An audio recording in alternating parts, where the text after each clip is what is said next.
real Cyberius, and we about to get serious. It's the real Cyberius, making fanboys furious. Welcome everybody to the Wednesday Live. As usual, we have Angry Ol' Hoops, Speam, and Sports and Fitness Rants in the house. As you guys can tell, I am on camera for the first fucking time. Enjoy it. It may never happen again. Robin, if you could do the shout outs, I would appreciate it, man. Absolutely. Once again, man, it's great to be here. Another Wednesday live edition, man. Shout out to my man Speam. Shout out to the Czar of video footage, AOH. And shout out to the real Cyberius, man, for throwing his face on camera, man. I know he doesn't really like to be on camera, but shout out to you, man, for coming on camera on this live, man. And once again, shout out to all you guys in the chat that continue to come through and support our channel, support this live stream. So shout out to Mad Dog 9208. Thank you very much for coming through. Dakota LaReed, my man, always coming through. Anthony Sanchez, old school NBA fan. Shout out to you. Shout out to Rookie 30590. Davian, shout out to you. My man M. Hunter, Stevie, what's up? Mike Lowry, the real Mike Lowry. Lynetta, a.k.a. Renee. My man CJ or CL Johnson. Shout out to you. Jimmy James, SC. And I know the rest of you guys are going to be coming in here. We just went live. You guys know that there's a lot to talk about today, man. I got a lot of things that I want to talk about. So you guys know the deal, man. Let's roll. Yeah, this is going to be a packed day. I was going to say, I think we got a lot to cover. I think a lot of people got a lot of subjects. So let's give it a few just as people roll in, just so we can, make sure that we have an audience for all the things that we want to discuss. How's everybody doing? How's everybody handling the heat? I'm blessed. I still have a little bit of microclimate here on the coast, but that's only going to last a couple more years. What's up, Steve? Likewise, just working on my tan over here, working on my tan. All good. Beautiful Wednesday, beautiful middle of the week. Happy to see you. Yeah, man, listen, I'm living the dream. You guys know that I've been on vacation with my family for the last week and a half. I got a couple more days left of vacation. So once again, shout out to everybody that continues to come through. And I see people coming in right now. Amandu Reed, shout out to you, man. The Third Eye, 369. MJ Burke, Sovereign, 3351. Callie Young, Silk Ace, shout out to you. Javo Music, my man, Powell Gorniak, 8550. Once again, forgive me if I messed you guys' names up. Raider Nation, 9358. Again, man, it's great to be here with you guys on another Wednesday live edition, man. I know I see a lot of people in the chat already throwing out some, stuff that they want us to hit on. And some of the things I see you guys talking about are things that we're definitely going to be talking about today. I tried to download some videos early this morning, but I've been having some problems with the internet over here where I am. So the videos, I think they're just uploading now. Again, man, so forgive me, guys, for not being able to get the videos uploaded, but you guys can check those out after the live show, man. Shout out to Marvel for finally dropping that Doomsday trailer too. Thank you. Shout out to Marvel, the MCU, finally getting that Doomsday trailer. I haven't seen that yet. What's that about, Scream? What's the Doomsday about? It's about Dr. Doom. It's about incursions. It's about everything you wanted to see as a little kid on film. We're about to see. It's gonna be a good year finally for the MCU. Dr. Doom, huh? Shout out to Dr. Doom. And shout out to Alaska. And Antarctica, you mean, right? Right, and Area 51. Sorry, let's go ahead. I'm drinking. Don't mind me. Shout out to my man QB to LB. Shout out to Fusion Z. Use Bucket 2. Thank you very much, guys, for coming through. All right. Well, we got some people in here now. Let's get into this stuff. I'm just gonna go ahead and pick something at random, and we'll just get into it. So I don't know what this is. Somebody want to break it down for me? One of the topics I have on my list. I actually have the Odd Couple on twice. I've got this conversation with the Odd Couple, and then I have sound bites from Eddie TV, who called out Kelvin Washington on a day where Rob Parker wasn't there. It's two things. They both involve the Odd Couple. The second one that Eddie TV did a video about is when Rob Parker isn't there, Kelvin hides his LeBron glaze less and tries to push LeBron glaze. And apparently Rob G didn't allow it and actually pushed back. So that was kind of cool to see. But the screenshot that is up right now is this idea that the NBA is on hold. Now there's two things. It would be messed up for the NBA to be on hold for anyone, or for anyone to put the NBA on hold. And the fact that LeBron fans think it's cool already tells us a lot about LeBron fans. But the other part of it is it's not even true, in my opinion. Like, I've got a list of names here. Let me pull it up. Okay, put this on the screen. Yep. Okay. Is this list of names what we're supposed to actually be impressed by who haven't been signed? Because everybody that fucking matters has been signed. The NBA is not on hold, people. Ben fucking Simmons is on this list. I mean, that's crazy. I'm looking at these names, AOH, and I gotta say it's disappointing to see DeMar DeRozan as a free agent, because I think he's a very I feel like he's underrepresented in how great he could be, or how he could be perceived. I know he always wanted to play for the Lakers, and I know he got stuck in that whole East Toronto blah blah blah situation. But it's like, I don't know. To me, he seemed like James Harden. He doesn't want to win. That's obvious. LeBron James doesn't want to win. Bradley Beal just wants to get paid to play basketball. Draymond Green's barely a human being.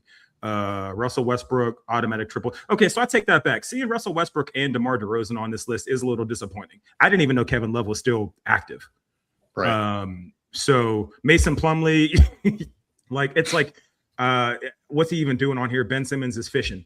So DeMar DeRozan and Russell Westbrook, that's a little disappointing to see. We don't have to completely diss the guys on the screen. Like, some of them could still be able to contribute to a team, but that's different than saying that the NBA is on fucking hold just because a handful of guys haven't been signed. Come on. I mean, listen, some of the names I'm seeing on this list don't belong here, like Kelly Olynyk. Who gives a damn where he goes? Kevin Love, like you said, who really cares where he goes? Mason Plumlee, how the hell is Mason Plumlee? Jeremy Sochan, like, who gives a damn where these guys are going? They're going to have zero impact. The one guy that's standing out to me is Russell Westbrook. And the reason why Russell Westbrook is standing out to me, because let's be real, the reason why Russell Westbrook is on this list is because he played with LeBron James some years ago. And when you play with LeBron James, your legacy, your career, everything around you takes a hit. So remember, people were trashing Russell Westbrook some years back. Russell Westbrook. Remember, you had Shannon Sharp and all these guys clowning. I mean, they were literally taking time at every segment to trash Russell Westbrook when he was playing alongside LeBron James. Meanwhile, Russell Westbrook was the only guy on that team that season that was actually there for most of the games.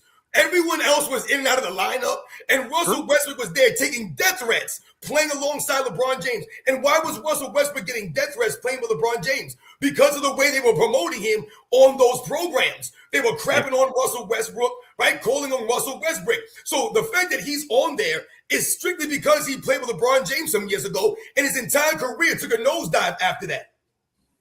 I did a lot of compilations during those years showing that LeBron James was even worse than Westbrook, but they never showed LeBron James's F-ups.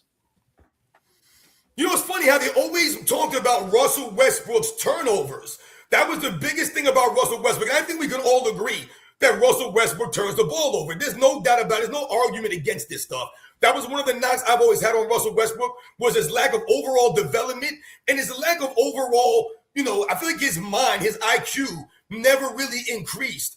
But they never keep that same energy for LeBron James in the amount of turnovers that he's garnered throughout his career. He's promoted as the greatest player in the NBA, as the greatest player of all time, as the face of the league. But someone like Russell Westbrook, they'll tell you is a turnover machine. It really is laughable. It's actually sad that someone I like think he Russell had. Westbrook actually goes I out there think and gets effort, can't get a job now. I think Westbrook had like half a turnover more than LeBron per game, but the portrayal was that Westbrook was what's killing you and LeBron is what's saving you with half of a turnover difference per game. Oh yeah, 100%. Right. And the thing about Russell Westbrook, and you can see people in the comment section and people, that come to my channel and people that I hear talk about him, is that he's much more respected and well-liked by a lot of people out here than LeBron James. So like we've said, people actually felt bad for Russell Westbrook playing with LeBron James. And I think that's what a lot of people were saying when Russell Westbrook originally went to the Lakers. We were like, why Westbrook? Why Russ? Don't go and play with LeBron James because you're going to be the scapegoat. And if things go right, you're not going to get any credit for doing this. And that's exactly what happened to Russell Westbrook. So I think we could say that some of this was, brought upon himself. Can I just say, how dare you disrespect Jeremy Sochan? First time I've ever heard of him, actually. You know what's funny about Jeremy Sochan? He was actually on the New York Knicks as one of the bench guys. And when he came into the league, I remember hearing an interview with him. And he said that he wanted to be the next Dennis Rodman. And if you remember, he was dyeing his hair different colors. And he was trying to be like a Dennis Rodman. But there's never going to be another Dennis Rodman. Never in our lifetime will we see another Dennis Rodman. So again, man, shout out to all you guys in the chat that are throwing out Russell Westbrook's name, AP530, Mad Dog, Xavier the God, Import AI. Shout out to my man Ghetto C the General. Shout out to Chip Ferguson. I see you guys out there, man. And as long as we're talking about Westbrook and you talked about DeRozan, let's understand that the reason DeRozan wasn't in LA was because of LeBron interfering with what the Lakers had already had lined up to do. That's a great point. Wanting Westbrook, right? Wasn't that the direct correlation? They wanted DeRozan. LeBron said, no, I want Westbrook. I want Westbrook. Yeah. You can draw a line to how this man ruins careers. You're looking at it right now. It's like evidence in live time. And Westbrook's career's never recovered from playing with LeBron, but he got better as soon as he left LA. Happier too. He became a positive factor. Yeah, and his numbers improved. I actually felt bad that Russell Westbrook was on the Sacramento Kings because we all know the Kings ain't never going to go anywhere. They're not doing anything. So this is what happens after you play with LeBron James. All of a sudden now Russell Westbrook can't get a job. All of a sudden now no one thinks that Russell Westbrook can help you win games. And remember, it wasn't just LeBron James. If we go all the way back to OKC and Kevin Durant and how Kevin Durant left Russell Westbrook, the way that he left Russell Westbrook, they made it seem like you can win with Russell Westbrook. But remember when Russell Westbrook was on the Washington Wizards? You guys will know that he led that team to the playoffs, Russell Westbrook. I will say, just devil's advocate on that, Robin, is so OKC Russell Westbrook was a problem. You're talking about a 6'3" athletic guard that can get up and down the court in just like lightning quick speed, right? But he and Kevin Durant did not play well together. And the more I hear Kevin Durant and the more I see him operate throughout the league now, the more I lean more towards liking Russell Westbrook and thinking maybe it was actually Kevin Durant's problem, not Russell Westbrook's, because I'm seeing more and more snake-like behavior from Kevin Durant, right? But Russell Westbrook plays hard. I'm pretty sure his first year with the Lakers, he either played 80 or 82 games, AOH, while averaging just a little bit more than a turnover more than LeBron, who played, 2/3 of that, right? So I think Russell Westbrook, automatic first ballot Hall of Famer, in my opinion, at least. I'd like to see his story rewritten over time. I think he's gotten a bad hand, having to play with KD, who's not an alpha, and then having to play with LeBron, who pretends to be an alpha. So I hope we revisit his legacy, after he retires. I really want him to get, his flowers, per se. For sure. Actually, here, let me read out this super from Xavier to God. Thank you so much for the super. Lakers fans love Russ. It was LeBron fangirls calling him Westbrook, and LeBron didn't let Russ be the point guard. He wanted him on the wing to shoot. Right. Exactly. Once again, point. Thank you for the super. Once again, LeBron James not letting players be who they are or work to their strong points. And, to your point, Speem, the coach could have done something different in OKC. They could have found a way to make it work. Don't try to make Westbrook something he wasn't. Like, Right. I remember thinking that of everyone in the NBA that I don't want dunking on me, it was Westbrook. The way he dunked was frightening. Yeah. Like Yeah, he was He trying to played hurt the rim. angry. He played angry and he played downhill. And he played, again, not to use the quote, but he played to win the game. I mean, you guys remember, he just has a Michael motor. Jordan himself said that he liked Russell Westbrook. That was one of his favorite players, Michael Jordan said, because of the effort that he gave. And that was part of the gift and the curse for Russell Westbrook, because he would run through a brick wall and he would play at full speed 100% all the time. And sometimes we wanted Russell Westbrook to dial it back a little. But who does that fall on? Kevin Durant was supposed to be the leader of the Oklahoma City Thunder. Kevin Durant's supposed to be greater than Russell Westbrook, more skilled than Russell Westbrook. So he was the one that was supposed to make it work. He was supposed to figure it out, so to speak, but he never could. And what did he do? He left Russell Westbrook high and dry when they lost and blew that 3-1 lead. But then they'll celebrate Kevin Durant as the most skilled and efficient scorer in the history of the game. Meanwhile, they blow a 3-1 lead to the Golden State Warriors, and then he leaves Russell Westbrook, and all the reports say and point to Russell Westbrook not being a good teammate. That's how Kevin Durant let them talk and trash Russell Westbrook. And everyone was like, yeah, Kevin Durant had to leave because he couldn't win with Russell Westbrook. Westbrook was signed by Jordan Brand, Robin, for that reason. He was one of the first. He was one of the first in his class signed as a signature athlete to Jordan Brand. So I mean, there you go. I mean, look at James Harden's name. James Harden? How is James Harden still on the NBA free agent list? Like, who the hell thinks that James Harden's going to help you win a basketball game or help you win a championship? We just saw James Harden in a big-time moment, the Eastern Conference Finals against the New York Knicks. And what did he do in those games? He did literally what we've seen James Harden do throughout his entire career. He went out there, choked it up. Remember, they were hunting James Harden on the defensive end. Jalen Brunson isolating James Harden time and time again and doing James Harden dirty. And James Harden having nothing to do and no impact on the offensive end. And we all said, we knew it. We knew James Harden was not going to help the Cleveland Cavaliers win. But you had people out there saying, hey, man, James Harden with Donovan Mitchell, watch out for the Cavaliers. No one believed that stuff. And when the playoffs came, it was typical James Harden. But they still celebrate James Harden as one of the greatest scorers of all time, as one of these great players, and as one of the top free agents left. Did you hear me when I called out Michael Wilbon for actually saying, "Oh, good" for the Cavaliers for getting Harden? I was like, Harden must secretly be represented by Clutch Sports, because you don't just start complimenting people that you know for a goddamn fact are terrible in the playoffs all of a sudden. And Ben Simmons, I guess, was formerly Clutch. Draymond Green, Clutch. Like, those guys you could remove from that list just on suspicion that they're doing it in collusion with LeBron James's plan. They aren't really free agents. They're sitting there helping LeBron with whatever his offseason bullshit is. Well, we already know Draymond is. Draymond is supposedly holding out to try and get him to come to the Warriors. Or if that doesn't happen, he's going to go join him somewhere else. So, like, is he really a free agent? Sounds like he's just LeBron's bitch to me. Yeah, that's a good point. Can I? But I'm sure you guys want to move on. One thing I want to point out that's insulting to the NBA, just another sign of a bad product.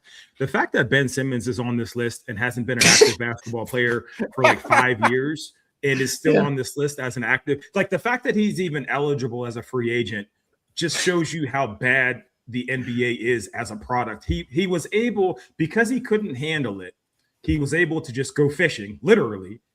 And then now he's all of a sudden eligible to come back and play. And he has this arrogance about him to talk about where he'd like to play. And this is insulting because there are players on here for everything that we say. There are journeymen on here. See Russell Westbrook, for example. Russell Westbrook and Ben Simmons should never be on the same list in terms of anything.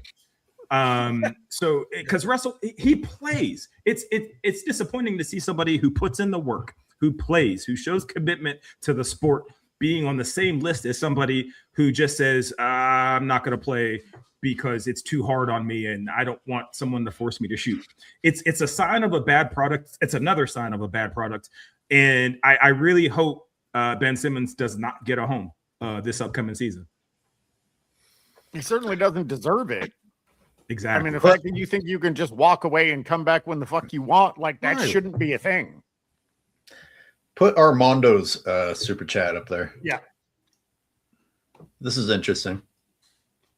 Thank you for the super. It's a fantasy for people like us. I think this is just this is just wishful thinking. But go ahead and read it. Oh, yeah.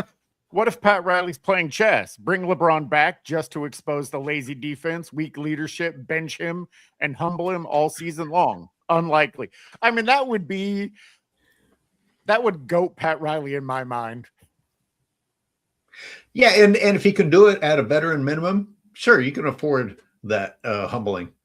Absolutely. What is Or the vet Lakers. minimum? Does anybody know? It's like 2-3 $3 million. million. Oh, I know I it's didn't in even that know it was ballpark. in the millions. I thought it was still 6 figures. Wow, that's crazy. Oh no. Yeah, I don't think it's been that for a while. That's crazy. I mean, you know what's funny? You also have Bradley Beal on here.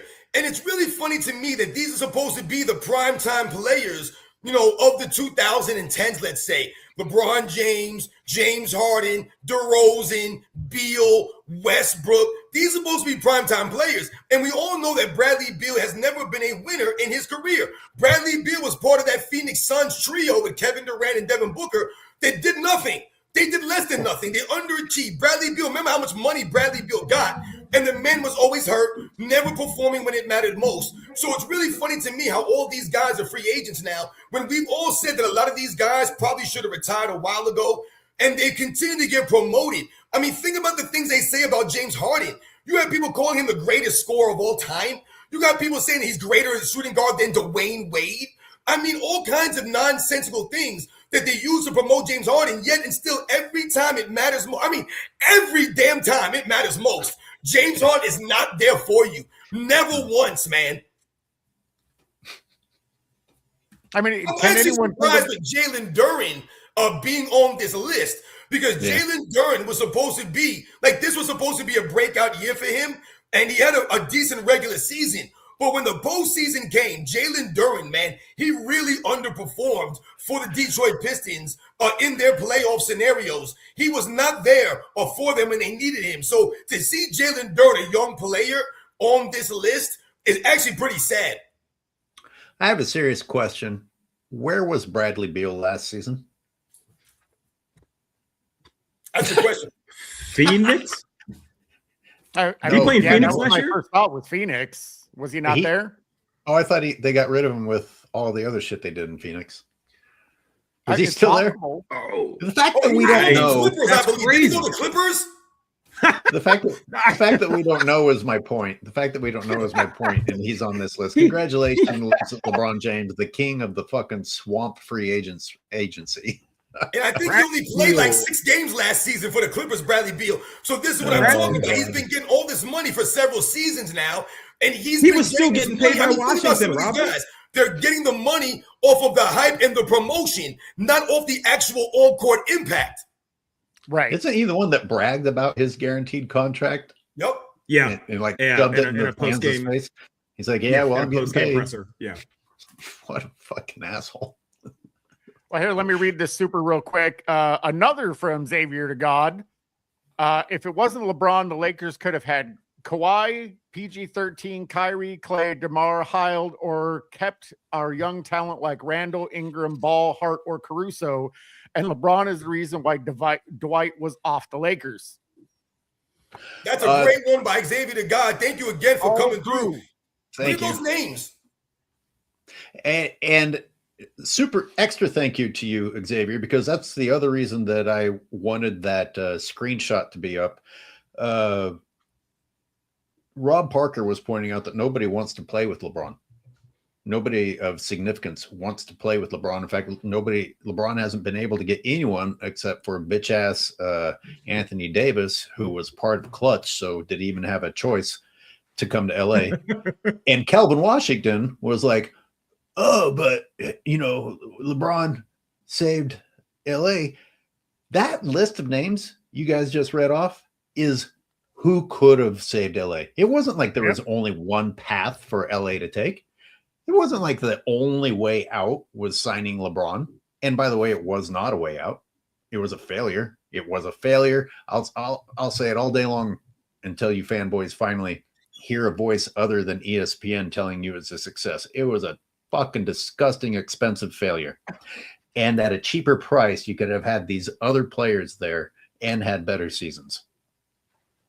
Exactly. Well, I mean, they could have had what? They could have had Lonzo Ball, and Kyle Kuzma. I mean, that's just two low-hanging fruits right there. Well, that was the bottom of the list that you could have mentioned. That didn't even still quality, but still quality long-term young players, which LeBron doesn't want to play with. Yes. Well, Cyberius, my palms are sweating. 79 million in LeBron. My palms. I would like to get to this dunk list. Can we wait, man? Speed, take it easy, man. Slow down, man. All right, we're 20 minutes into the live. Slow the hell down here. I'm sorry. All right? We got to make sure that we hit digital on this cocaine. stuff. Because when you talk about people not wanting to play with LeBron James, this goes back to all the fake hype that they talk about with LeBron James. Because if he really made people around him better, if he really was that great of a leader, then you would have more people wanting to go and play with him. Even Kevin Durant, who I can't stand, said that LeBron James creates a toxic environment. And what did he mean by that? It's the way that LeBron James carries himself. He takes none of the blame, none of the responsibility, but he gets all of the credit. This is part of the reason why someone like Kyrie Irving left LeBron James. So when they tell you that Michael Jordan had Scottie Pippen for all those years, yeah, that's right. Scottie Pippen was there with Michael Jordan for all of those years. That's something that LeBron James never had. So that's really great when you think about Anthony Davis going to the Lakers. He was being represented by his best friend. When you think about some of those names, a Klay Thompson, a Paul George, a Kawhi Leonard, those guys are from LA. Those guys absolutely wanted to represent the Lakers, but no one wanted to represent the Lakers alongside LeBron James. Even the head coach, Luke Walton, where's he been since? We don't know where Luke Walton went. Oh, he never got another head coaching job. I forgot all about Luke Walton. Oh, my God. That's crazy. I forgot he coached in the NBA. Right. Oh, my gosh. That's crazy. So he activated playoff mode, and Luke Walton gets fired at the end of the season. And you haven't seen him as a head coach since. Well, one of the things that you mentioned is, Jordan playing with Pippen. I made a video recently of LeBron playing with Carlos Boozer. Carlos Boozer averaged more points per game for his career than Pippen did. Now, am I saying Carlos Boozer is better than Pippen? Absolutely not. But he scored more than Pippen did. So how the fuck did Pippen save Jordan when Carlos Boozer outscored him? That's a great point, Cyberius. And you talk about someone like Antoine Jameson, who played with LeBron James. Antoine Jameson was a hell of a player, man. He was a really good player. And this is what we mean when we talk about making the people around you greater and better. Someone, players, great players that actually lift up the guys around them.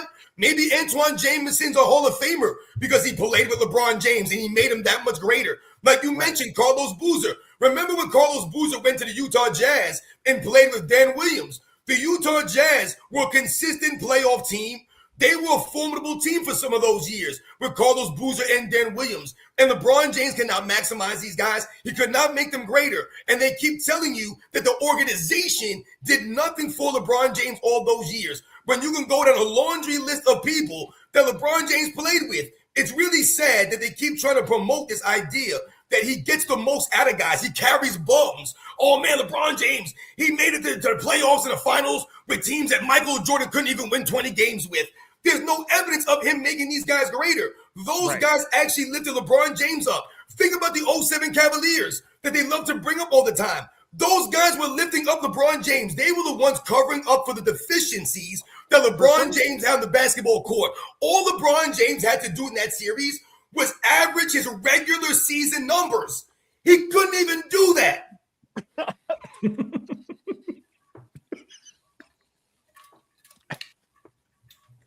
Hashtag strive for greatness. Strive for greatness. Here, let me And get to things a few of of that these nature. supers before we get too far behind. Xavier to God coming through again. When LeBron is gone, hopefully his fans are too. I mean, that's what we all hope. No, they're like herpes. They're not going nowhere. They will, because remember, they're only fans of LeBron James. So even if they don't go away, all they're going to try to continue to do is to promote LeBron James and tear down the other new up-and-coming players. They're going to tear anyone that's going to threaten LeBron James in their minds, they're going to tear down. But they try to say the reverse for us. Oh, you guys, the Jordan fans, are threatened by LeBron James. We laugh at that. The Jordan fans, people out there, the only reason why we've been speaking up is because they continue to lie about Michael Jordan and his era. We don't have to lie about LeBron James. We've never lied about LeBron James on this channel, on these live shows, none of this stuff. We continue to promote the truth, and we continue to stop the lies and the narratives. Well, that's exactly it. I'm never bringing up LeBron. I'm refuting things that people have said about LeBron. Right. I don't want to talk about him, but I refuse to stand idly by while people spread lies and bullshit about him or about previous eras. That's why I do it. Exactly. Yep. Hey, should I be mentally preparing for another 3-hour live? Just generally? Yeah. Okay, good. I just want to make sure. Okay, cool. Let's see. Johnny Mac 23, 750 gems. I'm not even sure what that is. Let him I don't cook. know what that means. Yeah, I don't know what gems is. Yo, shout out to Johnny Mac 23. It's like a Sonic the Hedgehog thing, I guess. I don't know. All right, let's see. Top Dog 2916. Did you see the news that Curry is getting inducted into the Basketball Hall of Fame on Friday? This proves Curry is the face of the quote unquote LeBron era. Oh, LeBron's going to be fucking upset because he's the one who, the little bitch tweeted, just asking, how come you can't be in the Hall of Fame while you're still playing? Which was a douchey thing to tweet. You can't do that then. Is that what this is saying? Apparently they're going to prove it with someone other than LeBron, which is why LeBron's going to be upset. That's beautiful. I can't wait to see it. He'll induct himself into his own family Hall of Fame or something the same day. Yeah, I saw an article on that. They're going to be enshrining an area, an exhibit for Steph. I mean, he's not actually getting inducted himself, but they're going to have an exhibit for Steph Curry in the Hall of Fame because of what he did for the game. So when you think about the three-point shooting of Steph Curry and how he changed the dynamics, the analytical, even though a lot of us are upset about the analytics being taking over the NBA, it's not necessarily Steph Curry's fault that people are trying to emulate what Steph Curry does. That's what we talk about with Steph Curry. He's a unique player in and of himself. I've never seen anyone that does what Steph Curry does on the basketball court. We've seen guys like Trae Young. We've seen guys like Damian Lillard who have tried to play a similar style of a Steph Curry, but they don't have the impact of Steph Curry. They're not winners like Steph Curry. So that's part of the reason why he's getting an exhibit, in the Basketball Hall of Fame. So again, a shout to Top Dog for mentioning this because, like he says, it proves that LeBron James is not really the face of the league, really. He's just promoted as the face of the league, but he hasn't really changed the game or pushed the game forward like Steph Curry has. Absolutely. And everyone knows I can't stand Curry, but I do have to acknowledge the impact that he had on the game, the way that he changed the game as a player. Now, is it ridiculous that everybody tried to be Steph Curry? Absolutely. But I don't blame him for that. He just excelled at his game. He had his niche. He leaned into it and did it better than maybe anyone has ever done it. Cyberius, I think fans were starved to have a player to be like. Since Be Like Mike, they haven't had a singular player to say, this is the player I want to emulate. It certainly wasn't LeBron. It was Kobe. It was Kobe for a while. You have people shouting out Kobe, right? But I think people were desperate, for better or for worse. I know how you feel about Steph Curry, but people were desperate to have somebody to play like that actually heightened the game of basketball and highlighted what made it beautiful versus the version of LeBron James, which is just football or rugby or Mortal Kombat or something with physicality and brute force, right? So I think the fans were starved to have somebody to want to play with. I mean, when I was growing up, when And One came up, everybody wanted to learn the moves. Everybody wanted to play like Hot Sauce and AO and them guys. And since that movement, there hasn't been really a positive movement towards basketball. I mean, if you look at the landscape of basketball now, everything's a carry. And I think we're all old men in this chat, except for AOH, who's a woman. But it's all carry, it's all travel, it's all more about the spectacle than the actual sport. Steph Curry represented the sport. So as much as you don't like him, I get it. I at least it's like a North Star for basketball fans. I still respect his AOH game. is a woman, in case nobody heard me. Go ahead. Sorry. I do respect his game. I do respect the way that he played. There are some characteristics of him that I'm just not a fan of. I think with Steph Curry, one of the things that impressed me when I really started to look at his game and watch some of his games was his ball handling and his finishing ability under the rim. To me, Steph Curry's finishing at the rim, I think is very underrated, and people always focus on his shooting, and I get that because we all know that he's a great three-point shooter with the range and the long shots he takes. But Steph Curry going to the rim, finishing under the rim, is really incredible. Kyrie Irving gets promoted for that a lot, and I agree. Kyrie Irving's English off the backboard, the way that he can finish, Steph Curry is very similar in that regard, guys. And the one thing I think that separates Steph Curry from a Kyrie Irving, from a Damian Lillard, from a Trae Young, some of these other guys that we've seen come in the league, is that his game is allowed to, or other players are allowed to play around and have their games not be inhibited playing with Steph Curry. When we talk about LeBron James and what players have to do to fit around LeBron James, Kevin Durant didn't have to worry about fitting around Steph Curry. He didn't have to worry about Klay Thompson, Draymond Green, Leandro Barbosa, Sean Livingston, whoever they brought on that Golden State Warriors team was able to have a role and play their games because Steph Curry don't need the ball in his hands all game long. He don't got to take a billion shots, right? So I think that's really what impressed me the most about someone like Steph Curry. I think when some of us old heads, quote unquote old heads, when we talk about Steph Curry, we often talk about the freedom of movement in this era, how guys are allowed to manipulate the basketball now, how they're allowed to take extra steps now, and how that would have hurt Steph Curry in another era like the 90s. But when you talk about what he's done for the era, I continue to tell you guys, Steph Curry, to me, I'm always going to put him above LeBron James, man. And to me, it was the Steph Curry era, not the LeBron James era. Agreed. For sure. Agreed. And tell you what, go ahead. Well, what came along with that was ball movement. Steph could drive in and then kick out. The Warriors would pass the ball around the perimeter 3 or 4 times. And that was another way for people to relate to the game of basketball again. Let's say that you can't dunk from the free throw line. There's still other ways to be a great basketball player. And it was a way to relate to basketball in the chess format of basketball, not just the I'm an athletic freak form of basketball. You know, like when we were growing up watching basketball in the 80s and 90s, you know, a lot of us talk about Reggie Miller. He was like the premier primetime three-point shooter of that era.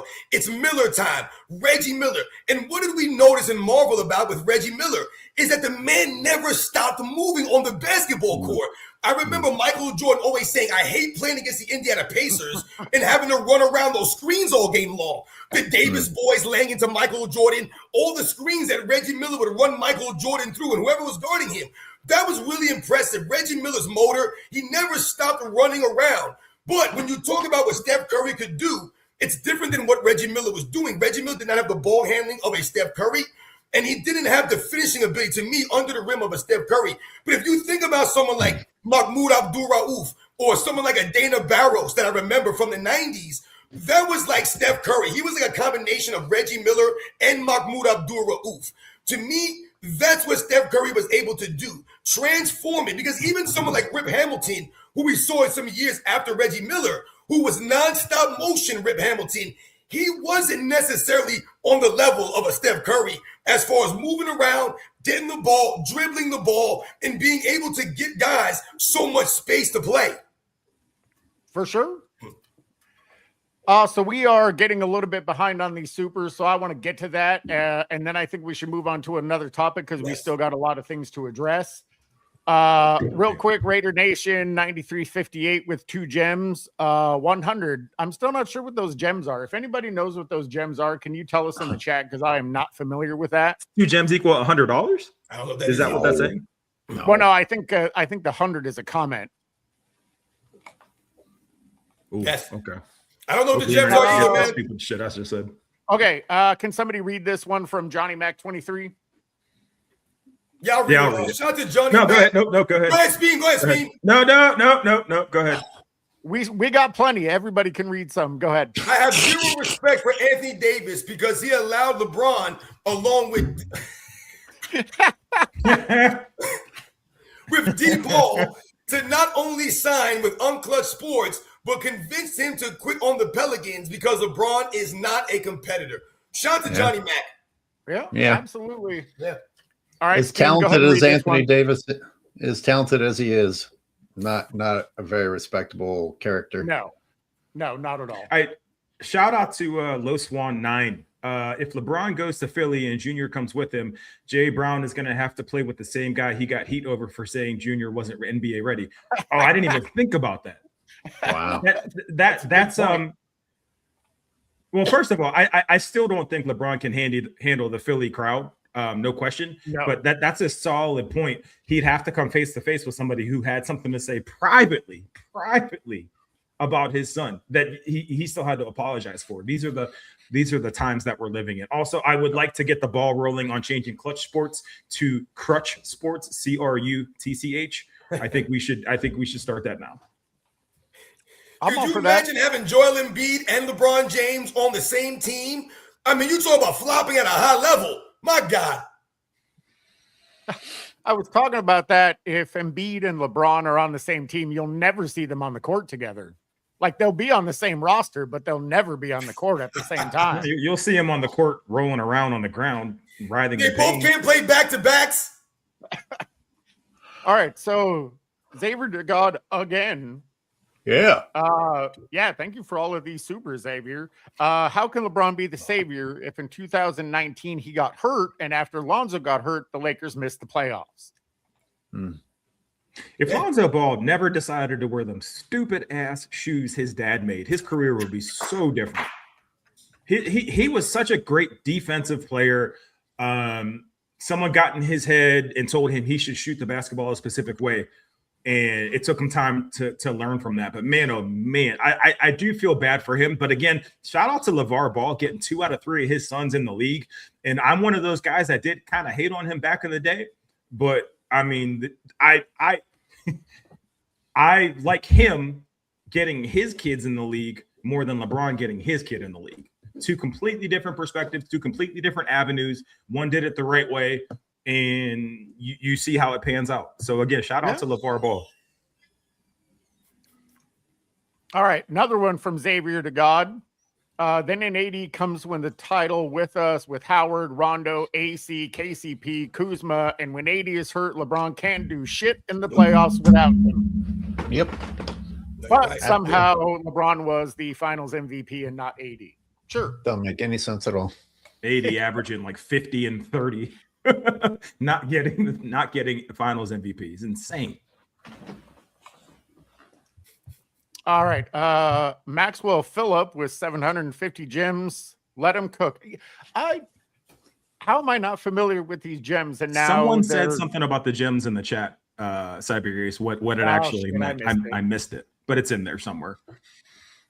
I'll go back and see if I can find it. Amanda Ruiz, side note, what the fuck does Adele see in Rich Paul? Is that a thing? She likes worms. Yeah, they're together. All right, well, she lost a lot of my respect. Like Earthworm Jim. That is crazy. Earthworm Paul. All right, That Xavier just to God shows you that- again. Yep. Was MJ not a Hall of Famer yet on the Wizards? Not I yet. think so. Nope. You have to be retired for, I think, 5 years before 5 you years. can be in the Hall of Fame. So Michael Jordan wasn't retired enough years yet. But remember, they retired his jersey before he came back.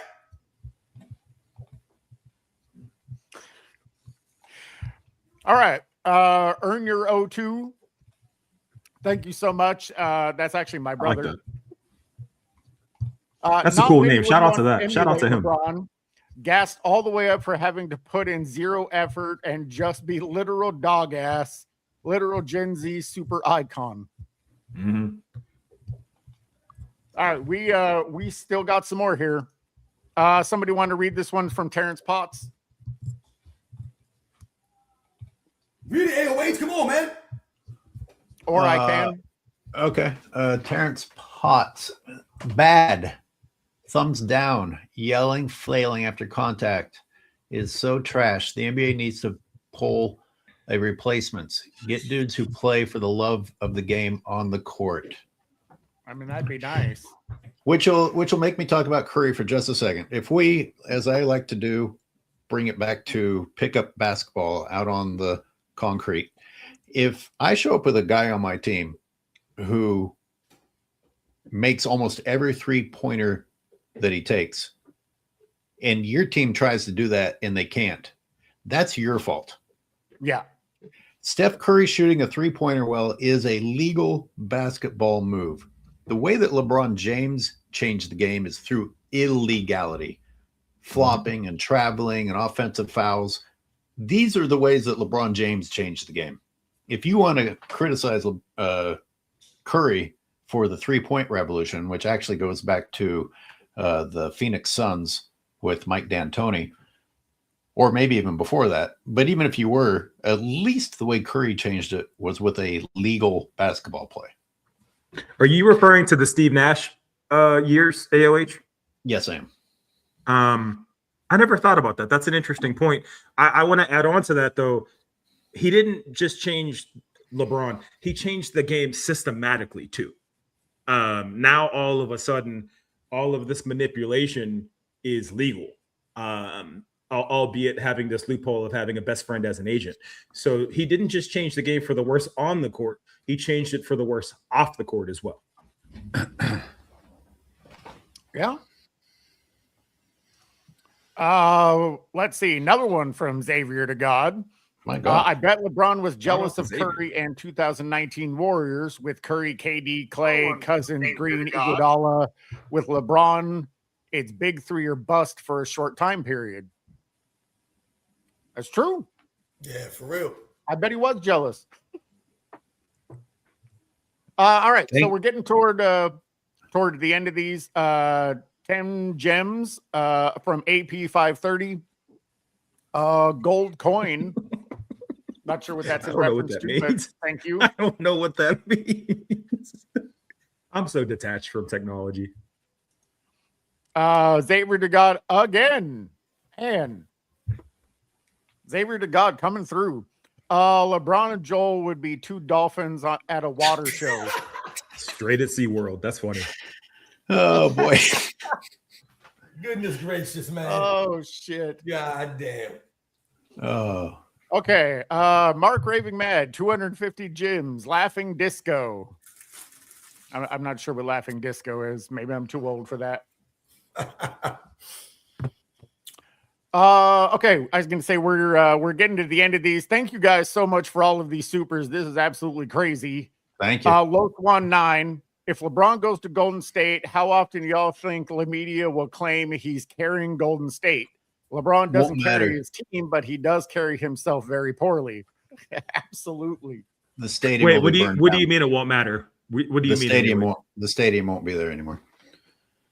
Oh, okay. All right. Javo Music, 550 gems. Stay hydrated. Yeah, if it's as hot as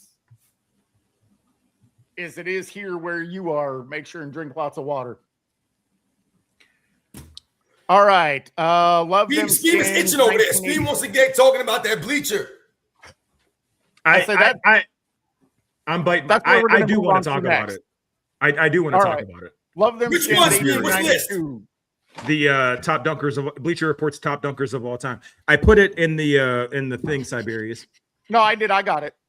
You got it? Okay. LeClown has the nerve to call himself a superhero. Oh, yeah, we're going to get into that. Just wait. That's new that to me. is coming. Thank you, everyone. let's go ahead and get into this Bleacher report. Okay. Yes. So give me a minute just here. Okay. This list is terrible. Let me just start there. I do have Vince Carter as the best dunker of all time. Okay. Jordan at number 2. I'm okay with that. If you look at number 7, and I'm trying so hard not to make this a LeBron thing, but if you look at LeBron at 7, right? Literally the next guy. Are we really saying LeBron's a better in-game dunker than freaking Aaron Gordon? No. I mean, even if you take out the 2 dunk contests that the 3 dunk contests that he participated in, win or lose, anything he did against Zach LaVine, who's also dramatically low on this list, anything he did against Zach LaVine is better than anything LeBron has ever done to be considered on this list. All right. That's A. B, I'm thinking about how you qualify this, right? Because it's all opinion. Okay. Think about LeBron James. Think about how many open buckets, how many fast break buckets he gets as a direct result of not hustling, not playing defense, playing one side of the ball, right? There's nobody else on this list. There is not one other individual on this list that benefits from a lack of hustle compared to him. So to have him at number 7 is just discouraging, right? Yeah, I don't even know if you count these as in-game dunks because they don't look like they're in a game. He's utterly alone. Right. Oh, man, that's such a good point. It's literally like when you look at the highlight, it is just him in the crowd. Just like that stupid high school when he was at the high school game doing the little dunk contest thing, right? And the Aaron Gordon, Zach LaVine battles in the dunk contest are some of the best dunks we've ever seen. How are they not? Absolutely. How are they not above? My God. How is he ahead of Shaq? How is he ahead of Kobe? How is he? I'll even, and I can't stand John Morant. How is he ahead of John Morant? Yeah. How is he ahead of Gerald Green? First of all, Amari Stoudemire may be the biggest criminally underrated person on this list because I was alive and well watching Amari Stoudemire just destroy cats in Phoenix with Steve Nash, just destroy cats in New York, right? This is a slap in the face to basketball. And I'm not trying to focus on just LeBron, but I don't even know. Like, what do you guys think about this? I think big men automatically get knocked down on the dunking list because they're big men. Usually, that's the only detail I'll add. Listen, man. Now, I just dropped a video on my channel about this list, and I said in my video that the first thing that I noticed that was egregious to me is how the hell is Connie Hawkins number 40 freaking 1? Connie Hawkins, the Hawk, who is a pioneer of dunking, is to me at least a top 20 all-time dunker. But again, the ABA gets no love. People forget that Dr. J was called Little Hawk. Little Hawk. That was his first nickname growing up in New York City because he was looking and acting like Connie Hawkins, man. But they have Connie Hawkins number 41 behind guys like Mac McClung, behind Kevin Johnson. And I respect Kevin Johnson as a little man that could dunk, but there's no way in hell I'm putting Connie freaking Hawkins at number 40 freaking 1. This is embarrassing, man. It is really embarrassing. People need to go do their goddamn homework and do some damn research on Connie Hawkins. All right, so that was the first thing that jumped off to me about this list was Connie Hawkins. Number 2, LeBron James being in the top 10. If you look at the players in the top 10, every one of them competed in a slam dunk contest. Everyone but LeBron James. Also, how is Shaquille O'Neal number 11 on the all-time dunking list? Listen, man, I respect Shaquille O'Neal. He was a power dunker, and he dunked a lot. But just because you dunked a lot doesn't make you a great dunker. And there's no way you can tell me that Shaquille O'Neal was a greater dunker than Connie Hawkins, that Shaquille O'Neal was a greater dunker than Scottie Pippen. He was a greater dunker than Kobe freaking Bryant. When was Shaq, and when did Shaq become a greater dunker than freaking Kobe, guys? This is insane stuff to me. You told me that Shaq was a better dunker than Derrick Rose, but that's when they have Shaquille O'Neal number 11. I mean, this is insane. This entire list. I don't understand it. I think Scottie Pippen should have been higher on the dunk list. And where the hell is Desmond Mason's name on this list? You don't have Desmond Mason on a top 50 dunkers list? Thank you. Thank you. How do you guys feel about Mac McClung being on this list? I mean, he's only on it because none of the superstars of today participate in the dunk contest. So a fucking G Leaguer's winning. I mean, like, respect to him for being willing to participate, but you're participating again in the weakest era ever. That's nothing. That means nothing. I think he should be an in-game dunker. Just so we separate that Shaq is the 11th greatest dunker of all time, man. We all saw Shaq rip backboards down. Yeah, Shaq was 300 pounds dunking the basketball, but Shaq did not have any flair in his dunks. His dunks were one-handed power dunk, the two-handed power dunk. David Robinson was a much greater dunker than Shaquille O'Neal was, guys. Go look at David Robinson's dunks. David Robinson, hey, wait, you mentioned how big men kind of get shortchanged on the dunking. Go look at David Robinson's dunking. This man is a two-handed reverse. He had the up and under. He had the two-handed windmill. Yo, David Robinson was doing work out there. Listen, to be a great dunker, it's not just about competing in a slam dunk contest, but you have to have some swag on your dunks. You have to have some aesthetics on your dunks. You have to have some originality and creativity on your dunks. Shaq didn't have any creativity dunks. He didn't have any flair on his dunks. To be number 11, I'm not saying Shaq shouldn't have been on the list. How is he number 11 above Kobe, man? How is he number 11 above Morant, above Edwards, above Derrick Rose, above Scottie Pippen, above Connie Hawkins? How is Matt McClung above Connie Hawkins? This is insane stuff to me. This list don't make no sense.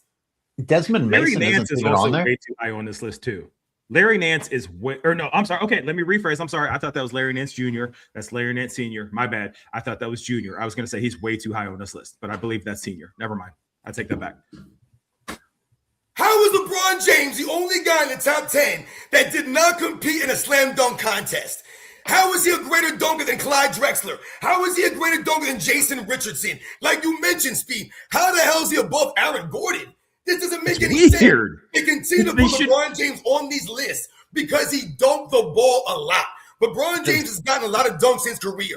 And I give LeBron James props. He's a great alley-oop dunker. I like some of LeBron James' alley-oop dunks. But to put him on this list at number 7 is a slap in the face to Kobe Bryant and a lot of these other great dunkers. I think Scottie Pippen was a better dunker than LeBron James was. And are we really putting, like, Sean Kemp at 6, I think is a little low also. Are we really saying there's 1 degree of separation between Sean Kemp and LeBron James? I mean, is that really what we're being reduced to here? That's Sean Kemp would break LeBron James. LeBron James literally would retire. Physically break him. Yes, agreed. So I thought about like how they decided to make this list, right? And it's like, well, how many of these guys have significant posters? How many significant posters? How many guys has LeBron James really dunked on? And I had to think back, and it's like, okay, well, he dunked on Yusuf Nurkic, he dunked on Jason Terry, he dunked on Tim Duncan when he wasn't paying attention. He's never dunked on anybody that's met him directly at the cup ever, at least that I can think of, that like somebody that mattered. Everybody else on this list, like immediately when I look at Vince Carter, the first dunk I think of is him just yamming on Alonzo Mourning. Like, and this is Alonzo Mourning, not when he's out of his prime, still a decent shot blocker. Vince Carter just put him on a poster like it's nothing. Michael Jordan, obviously. Julius Erving, nothing. Blake Griffin dunked on cats. He put Pau Gasol in like 3 different posters in the same game. LeBron James has no significant posters at all, unless you count Yusuf Nurkic, which nobody does.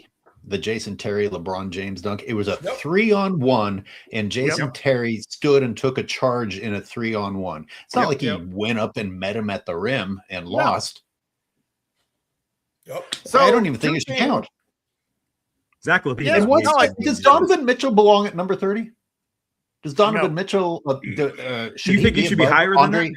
No, no. Should he be above Andre Iguodala? He's got some pretty nasty in-game dunks. Iguodala's dunk contest dunks were pretty crazy. I thought that Iguodala could have won his slam dunk contest when he did that dunk from underneath the backboard. That was sensational, man, Andre Iguodala. But I'm not going to sit here and try to, debate Donovan. I think Donovan Mitchell is a high flyer, and he has some really nice dunks, and he looks aesthetically pleasing when he jumps in. And listen, that's part of it, guys. You got to look good in the air, man. It ain't just about your power or how many dunks you had. Dominique Wilkins was a power dunker, man. but Dominique Wilkins looked good in the air. Dominique Wilkins looked pretty in the air. And Dominique Wilkins had creativity, originality. Speed, you mentioned how can LeBron James be right behind Sean Kemp? Does anybody remember the dunks that Sean Kemp was doing in games? This man was doing dunk contest level dunks in games on top of cats. So also your era has to count. If you're in an era with legit shot blockers, with legit big men, where guys are going to challenge you at the rim, and you're dunking on these dudes, it has to give you more cachet. It has to move you up on this list. I don't think there's anyone that's going to argue that LeBron James is a better dunker than Gerald Green. He's a better dunker than Gerald. Gerald Green was disgusting out there in the basketball court dunking the ball, man. And the man was four fingers on one hand, Robin. With 4 fingers on one hand. Yup. Come on, son. There's no way that you're putting LeBron James above David Thompson, Skywalker. Hey, sports and fitness. If we look at number 9, Jason Richardson, who won the dunk contest, he went up against Desmond Mason. So it's like if you didn't win the dunk contest, you get like knocked all the way out of the running, because Desmond Mason's fucking dunks in that dunk contest that he didn't win were magnificent. And he how the hell is he not on here? It's AOH. I don't know. Amari Stoudemire is way too low. I keep coming back to his name. It's that's a little bit disrespectful. How do you guys feel about Kobe at 13? Oh, you did say that, AOH. But you, I understand he's a big man, but at least when he played, like he played back to the basket and he met guys at the rim. Like there was still a contest at the rim, right? Like with Shaq, like, yeah, he'll get penalized because he's a big man. There's really not much you can do. But Amari Stoudemire, like dudes met him at the rim and it did not matter. That's why I think he should be on the list. Who? Paul George is on here. That's because he did one 360 dunk one time. And that's the only reason. And he dunked on Birdman. He dunked on Birdman when they played the Heat. That was that same play. LeBron hit a 3 right after it. They dapped each other up. That's actually ironically right around when Paul George started playing like shit. I'm surprised KJ made school NBA fan. He mentioned Darryl Griffith, aka Dr. Duncanstein. He's not even on the list. I mean, how are these guys not even on the list, man? Because some of these players were splitting hairs. Like when we talk about some of those guys in the top 20, yeah, some of like it's hard to put like, hey, you know, we're gonna put this guy here. I don't know how Zach LaVine is that far under Aaron Gordon, but how is Aaron Gordon behind LeBron James? So some of this stuff doesn't even add up to me. Like we mentioned, how the hell is someone like Scottie Pippen that low on the list? Scottie Pippen was an excellent dunker, man. I don't understand how it's like these guys didn't even watch them. How is Derrick Rose under LeBron James? How is Derrick Rose under some of these guys? Derrick Rose has some of the nicest in-game dunks for someone that size that we've seen. I mean, when we talk about someone like Vince Carter, one of the reasons why Vince Carter is always respected is look at the guys that Vince Carter was dunking on, man. Vince Carter was putting some of the best shot blockers and some of the legit big men on posters, man. Yep. He was bodying these dudes, man. He wasn't dunking over nobody. He wasn't dunking over 6'1" guys. He was dunking on Mutombo. He was dunking on these Ben Wallace. He was dunking on these guys, man. Like this is insane stuff. Charles Barkley even. They got Charles Barkley number 49. And listen, I know it's hard to debate some of these guys, but Charles Barkley at his size, we're talking about someone who's like 6'5", 240, 250 pounds, Charles Barkley. Do you guys see the swag and the flair, the style of Charles Barkley's dunks? Charles Barkley had some ill dunks, man, and he was dunking all cats. He was putting dudes in the rim.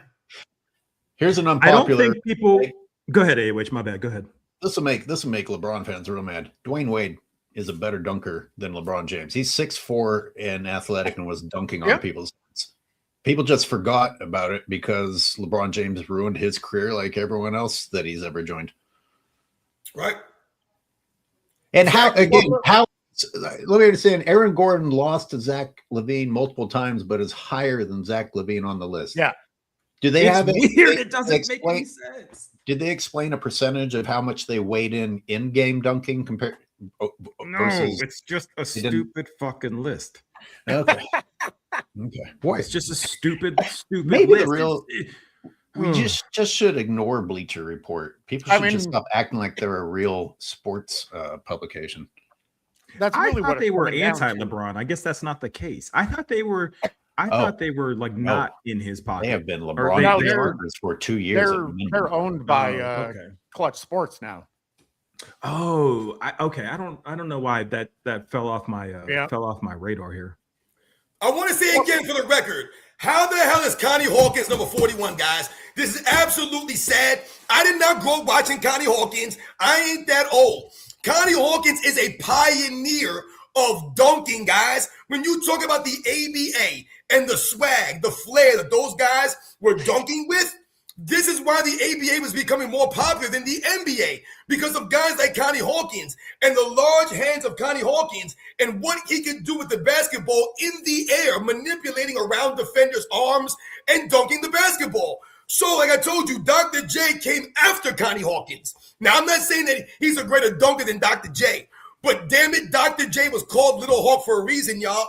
And to have this man at number 41 under some of the guys that he's under, it doesn't add up to me. AOH, how do you feel about your point about big men? How do you feel about Giannis at 32? I don't know. I don't even know what to say. We've given this list too much attention. I'll tell you this: LeBron fans are probably actually upset that LeBron's not number one. They're probably saying that LeBron's disrespected. Yep, absolutely. I think that the Bleacher Report thought that if they didn't have LeBron James top 3 or top 5, that people were going to be okay with this. But I can't help but notice that, like I said before, he's the only guy in the top 10 that never even competed in a slam dunk contest. How is that possible? And you mentioned Giannis Antetokounmpo. And listen, I like Giannis, man, no doubt. He dunks the ball, but he, to me, is like a Shaquille O'Neal. He dunks the ball a lot because he's a big man. He's not a better dunker than Scottie Pippen, guys. There's no way, but they got him one spot above Scottie Pippen. Not even close. He's not a better dunker than Connie Hawkins, guys. Giannis Antetokounmpo was not a better dunker than Charles Barkley.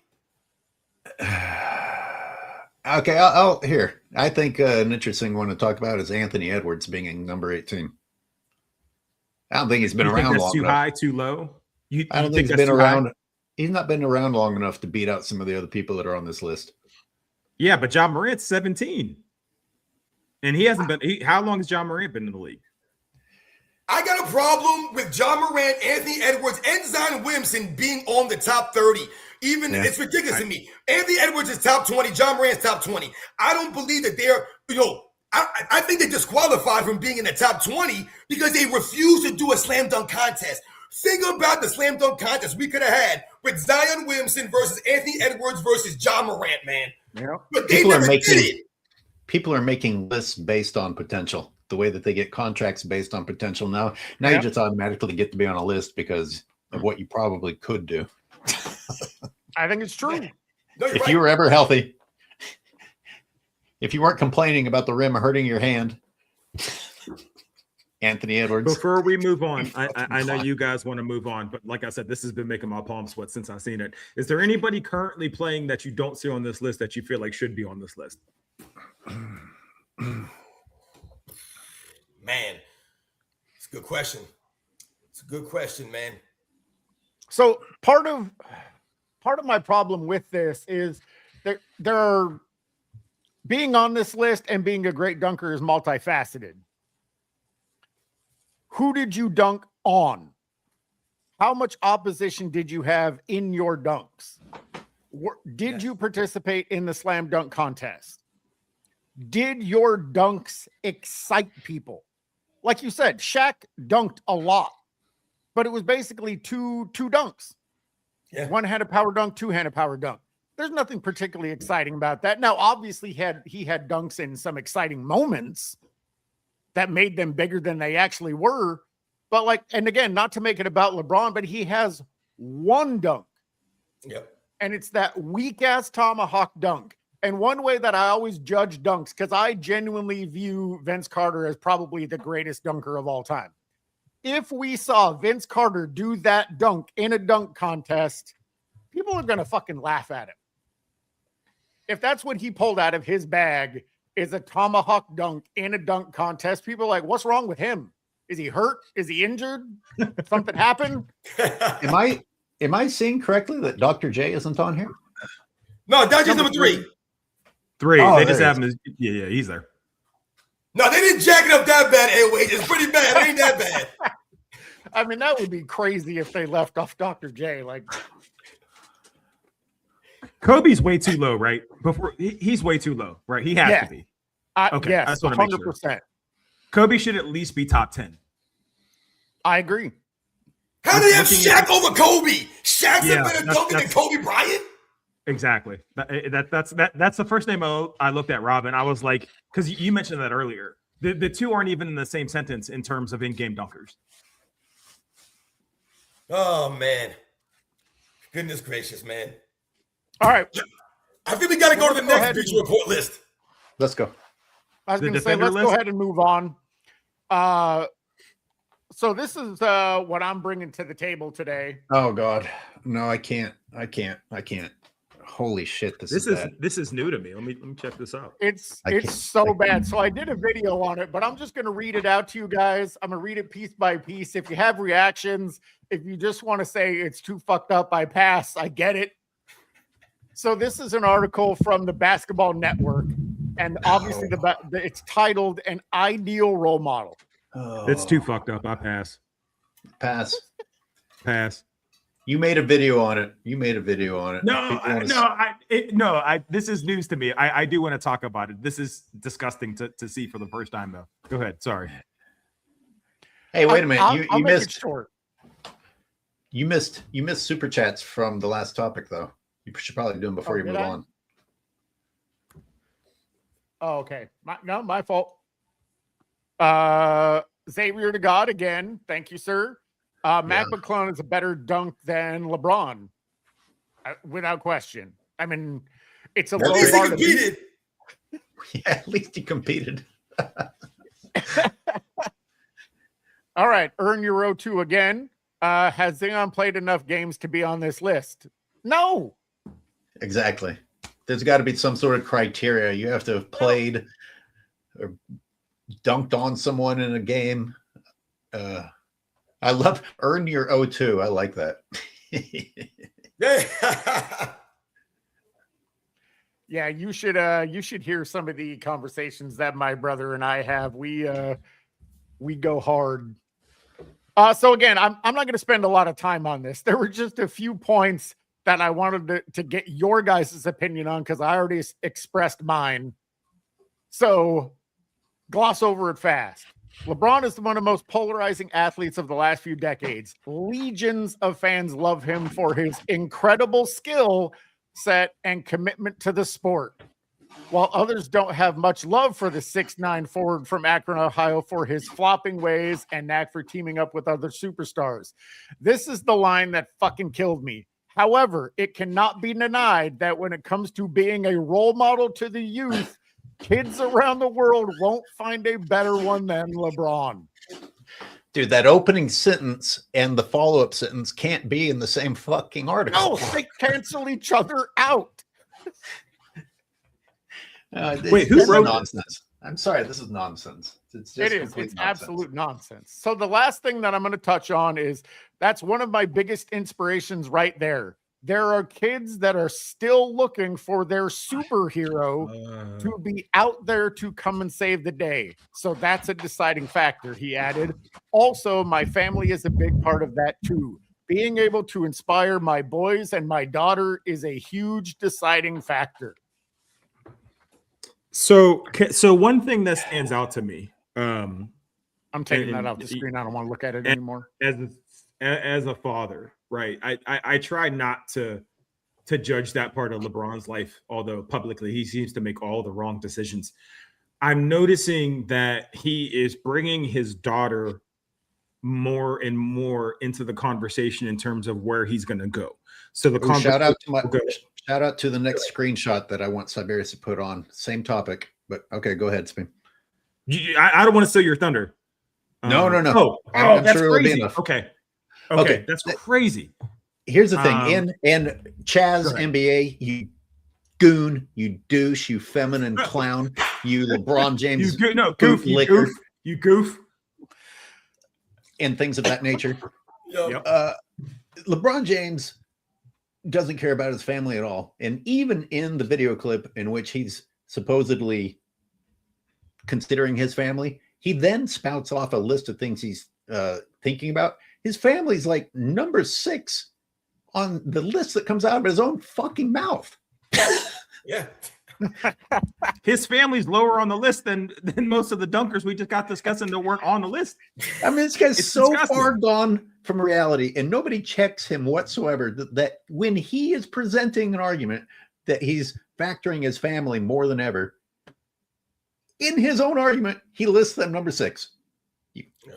So the direction I'm going with that AOH is I'm all for a father being a role model to their kids. However, we don't need to hear about it each and every time you have a conversation with one of your kids or your family. Like, that's the entire point. You know how often I talk to my kids and I'm like, oh, let me give you some advice, blah, blah, blah. I don't go and tweet about it.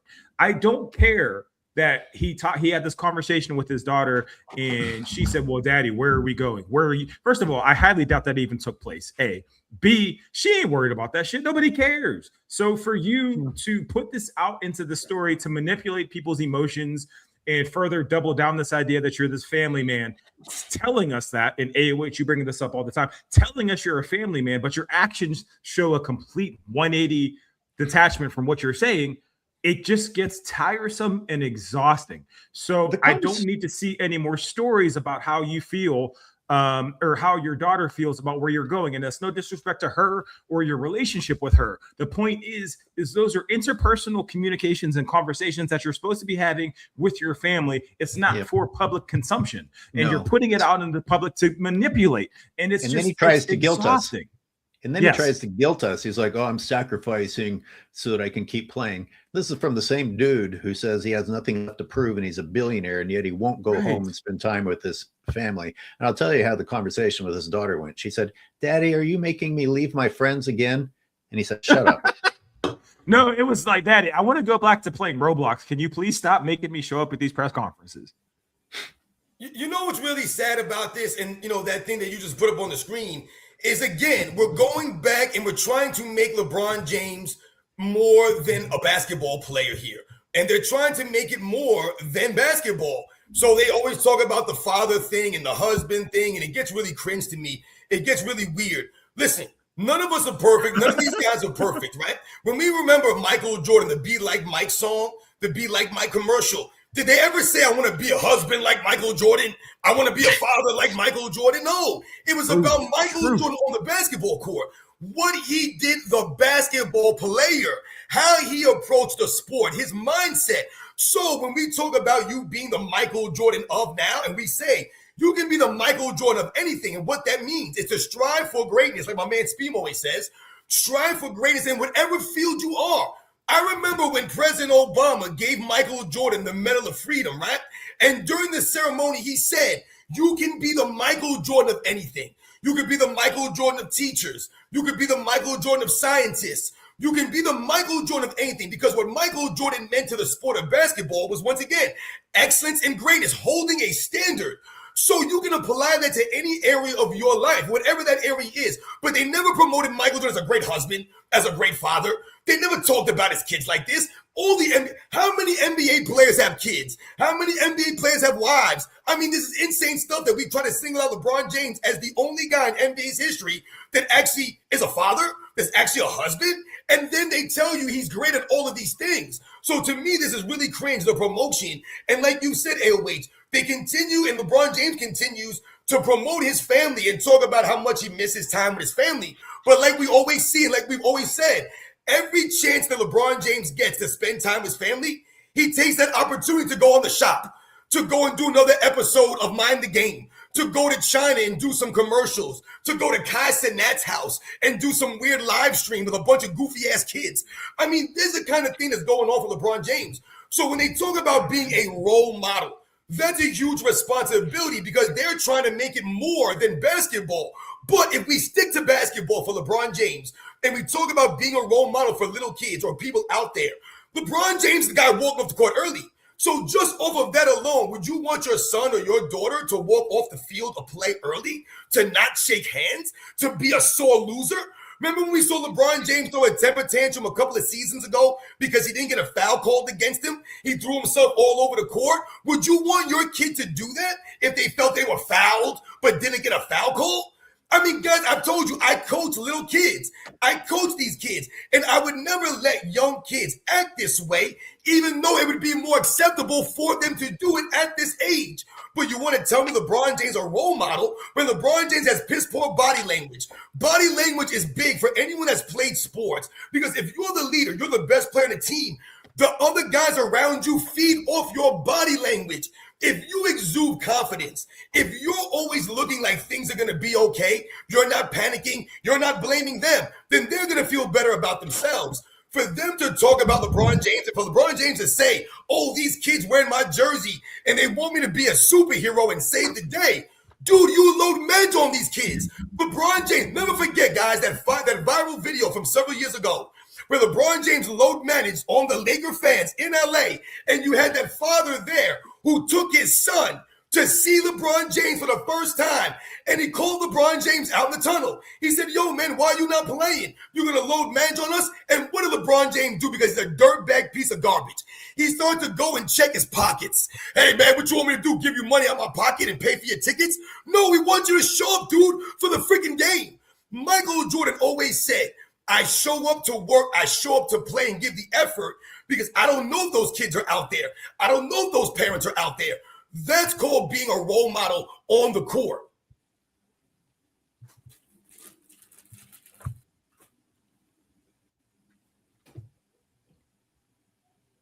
Why y'all got quiet? Hey, you're muted. You're muted, Cyberius. Cyberius, you're muted.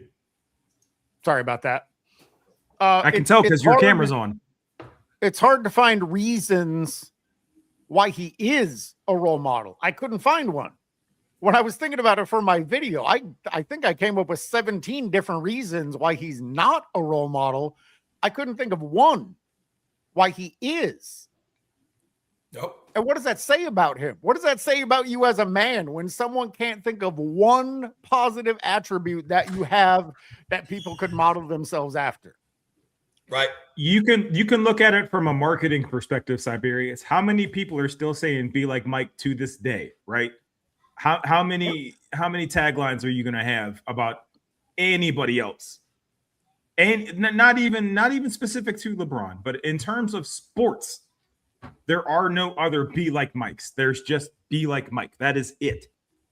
In terms of people or athletes that people want to aspire to, it's just Jordan, really. I mean, it's him and then maybe Steph. Yo, but think about LeBron James' theme in the post-game press conferences. Just that alone. When you see LeBron James come to a post-game press conference wearing a soft cast, or LeBron James coming to the post-game press conference making excuses, we never see the other great players, right, make these excuses as long as LeBron James has continued to make the excuses, man.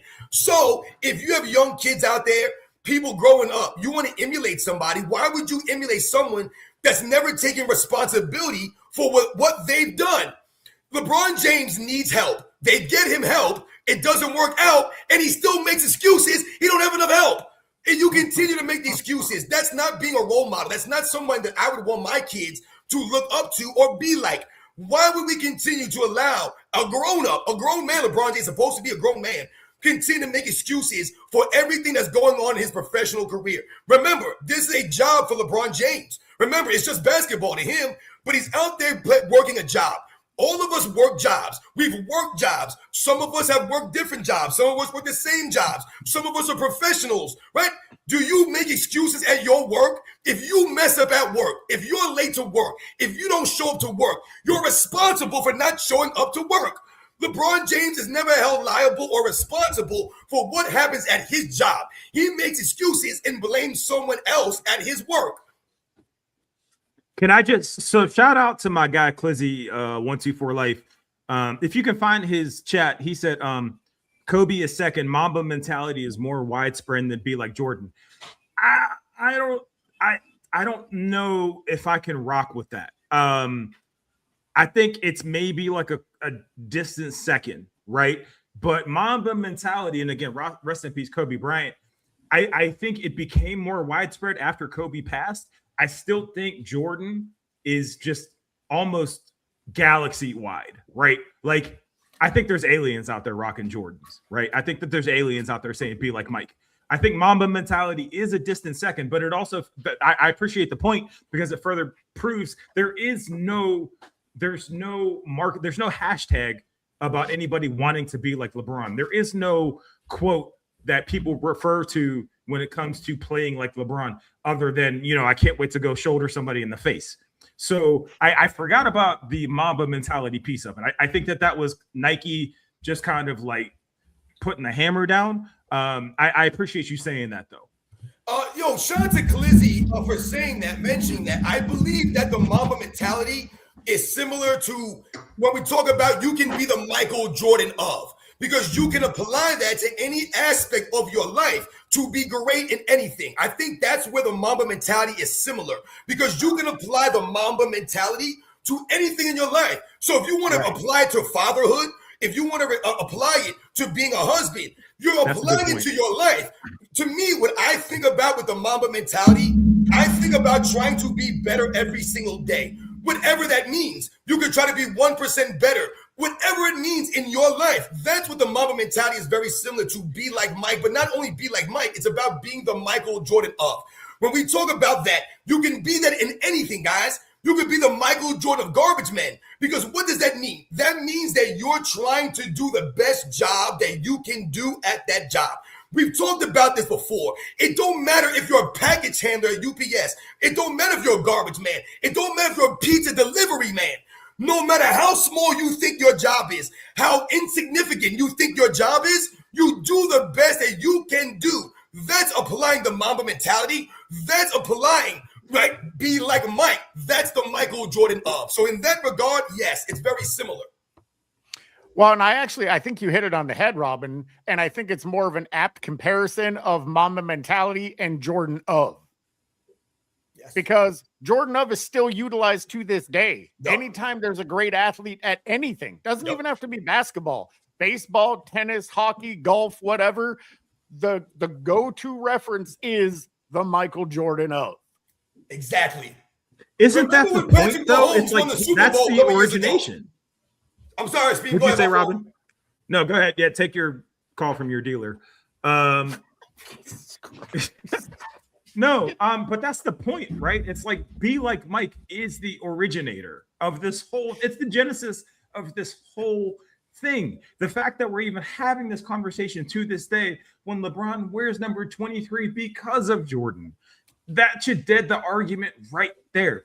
Again, it doesn't take that, like we can pull the whole, go back in the internet and look.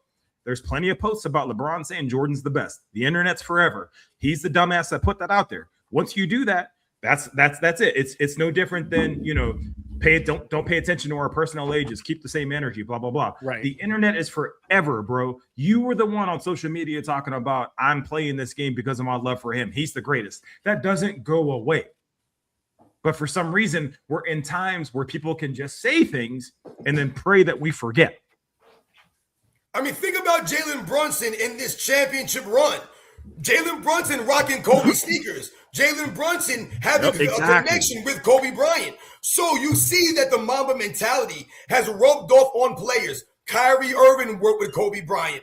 Kawhi Leonard worked with Kobe Bryant. So Kobe Bryant had an impact. That was the one thing that I always respected about Kobe Bryant that Michael Jordan never really did to that level, because he couldn't really, come down to that level, was that Kobe Bryant gave back to the other players that were playing by working with them, right? By doing these kinds of things. The only guy that was really able to get that close to Michael Jordan was Kobe Bryant. You know who wears LeBron's? Sorry, Cyberius, real quick. You know who wears goddamn LeBron shoes? Alpert Sengun. Okay? That's who wears LeBron sneakers. You know who wore Jordans, by the way? Reggie Miller. Maybe one of his top 3 nemesis ever. But Reggie Miller had a signature Jordan sneaker. Come on. Even if you take the basketball out of it and you treat people like human beings, you know who the GOAT is. You know who people flock to. Or you can listen to what ESPN is telling you and just let them tell you stupid bullshit without digging further into it. My bad, Cyberius. I just wanted I can't stand Alpert Sengun. he disgusts me. I just needed to get that off my chest. He's gross. How he moves, how he plays, his mannerisms, his facial expressions, the fact that he wears LeBron sneakers and not even the signature ones, them stupid ass soldier shoes. I can't stand him. I hate the Rockets. I'm drunk. Let's move forward, please. I mean, think about Kobe Bryant when he was doing something like Detail. You guys remember Kobe Bryant Detail? Yes. That's Kobe Bryant giving back to the NBA, giving back to the fans, helping you see things that maybe we didn't see, helping you get inside the mind of Kobe Bryant. He did an excellent breakdown of Scottie Pippen, Kobe Bryant. Remember Kobe Bryant in his second chapter of his life before the passing? He became a great storyteller, Kobe Bryant. Even LeBron James tried to copy that notion. LeBron James saying that after he retires, he wants to be a storyteller. Where'd you get that from? You got that from Kobe Bryant, my man. I think we lost AOH. AOH, where you at? I was going to say, I have two of them added. Are you still there? I'm here. It's too many okay. minorities. He's not comfortable. Here, I just want to get to some of these supers before we get too far behind again. Star Marvel 7673. LeBron James' obsession with Michael Jordan has a lot of similarities with the movie Single White Female. Wow. Just can't stop copying him. Shout out to Jodie Foster. That's funny. All right. AP 530 with 30 gems. Clutch. Fucking Robin is the best. It's the best. Oh, goodness gracious. I mean, think about people yelling Kobe, throwing stuff in the trash can. No one. What do people do for LeBron James? When they brick it? Like, what do you say? And to answer someone in the chat, someone asked me a question in the chat if I've seen any LeBron James sneakers on vacation yet. The answer is no, but I did see one LeBron James jersey, and it was worn by, I want to say, a 10-year-old. Wow.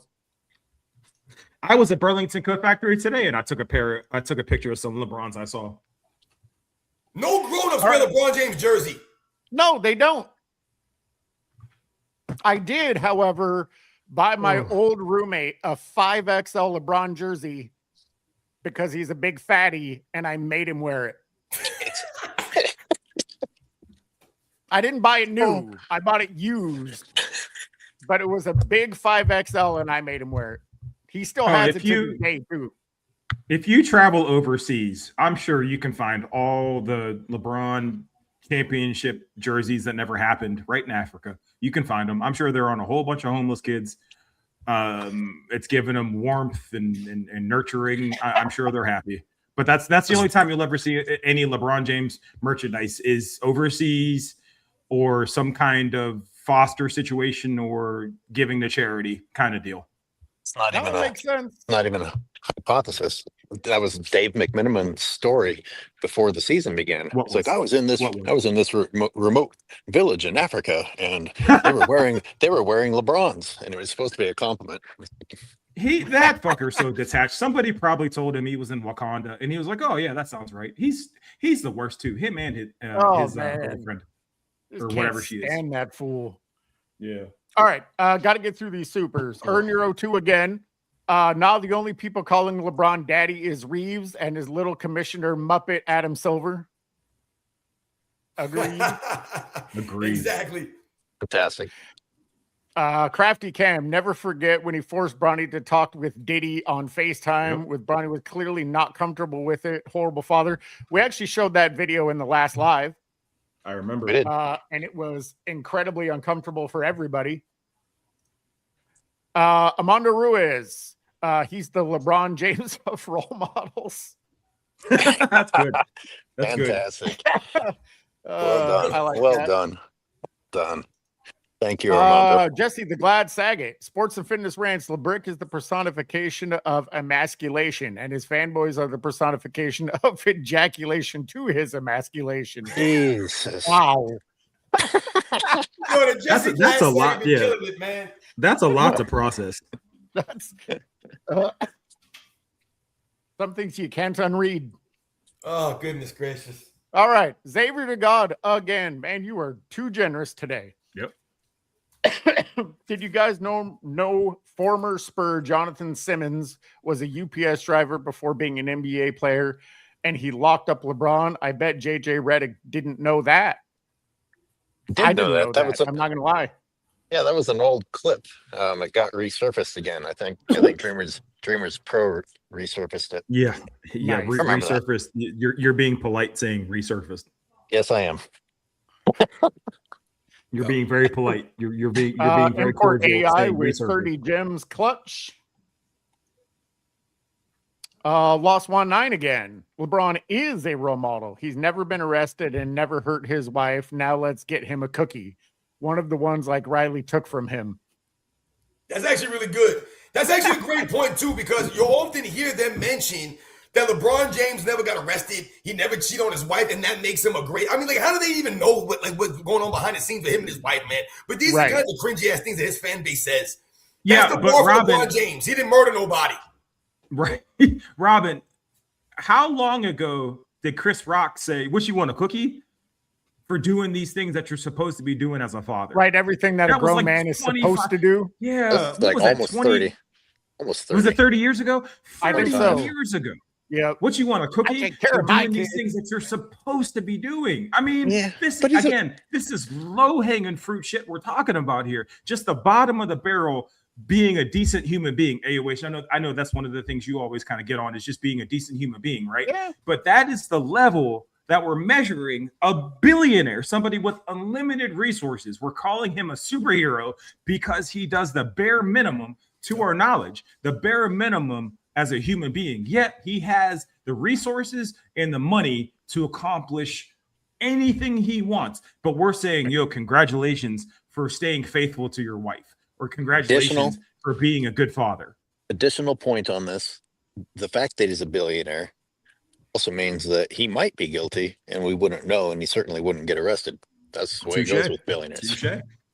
Touche. You're right. Well, I got some stuff from some people in my Discord for my channel that proves otherwise. That shows he has not been faithful to his wife. And before I was gonna big time. Big time. Before I was going to release it to the public, like, I want to make sure that it's valid and that I'm not just spreading fucking nonsense. Like, I believe it, but if I can't substantiate it, then I can't talk about it. So you have something better. You have something better than Drake lyrics.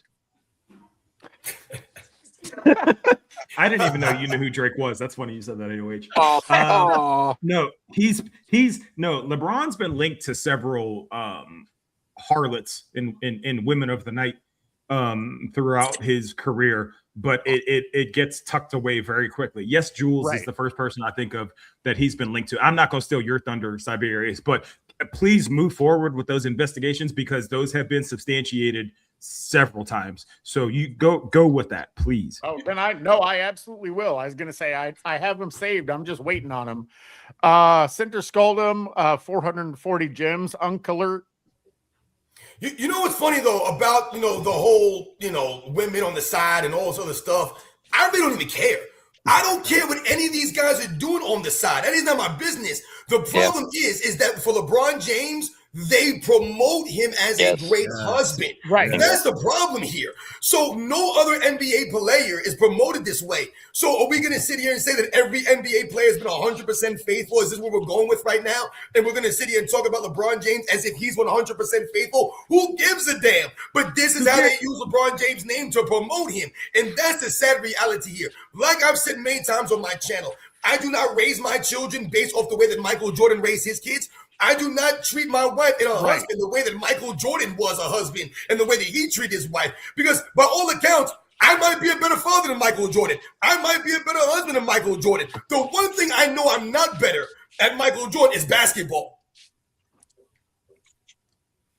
Robin, and it's an excellent point because that's what matters. His mom wasn't faithful, says MJ Burke. Hey, Robin, it's such a good point because we talk about consistency on this channel. And you're right. If we want to keep it about basketball, we don't care how Jordan was a dad, and we don't care how Braun was dad. Difference is when Jordan played, the fan base wasn't desperate enough to have to start talking about his personal life in order to make up for the fact that we weren't getting a good performance on the basketball court. LeBron fans won't shut up about something they don't know about, his family life.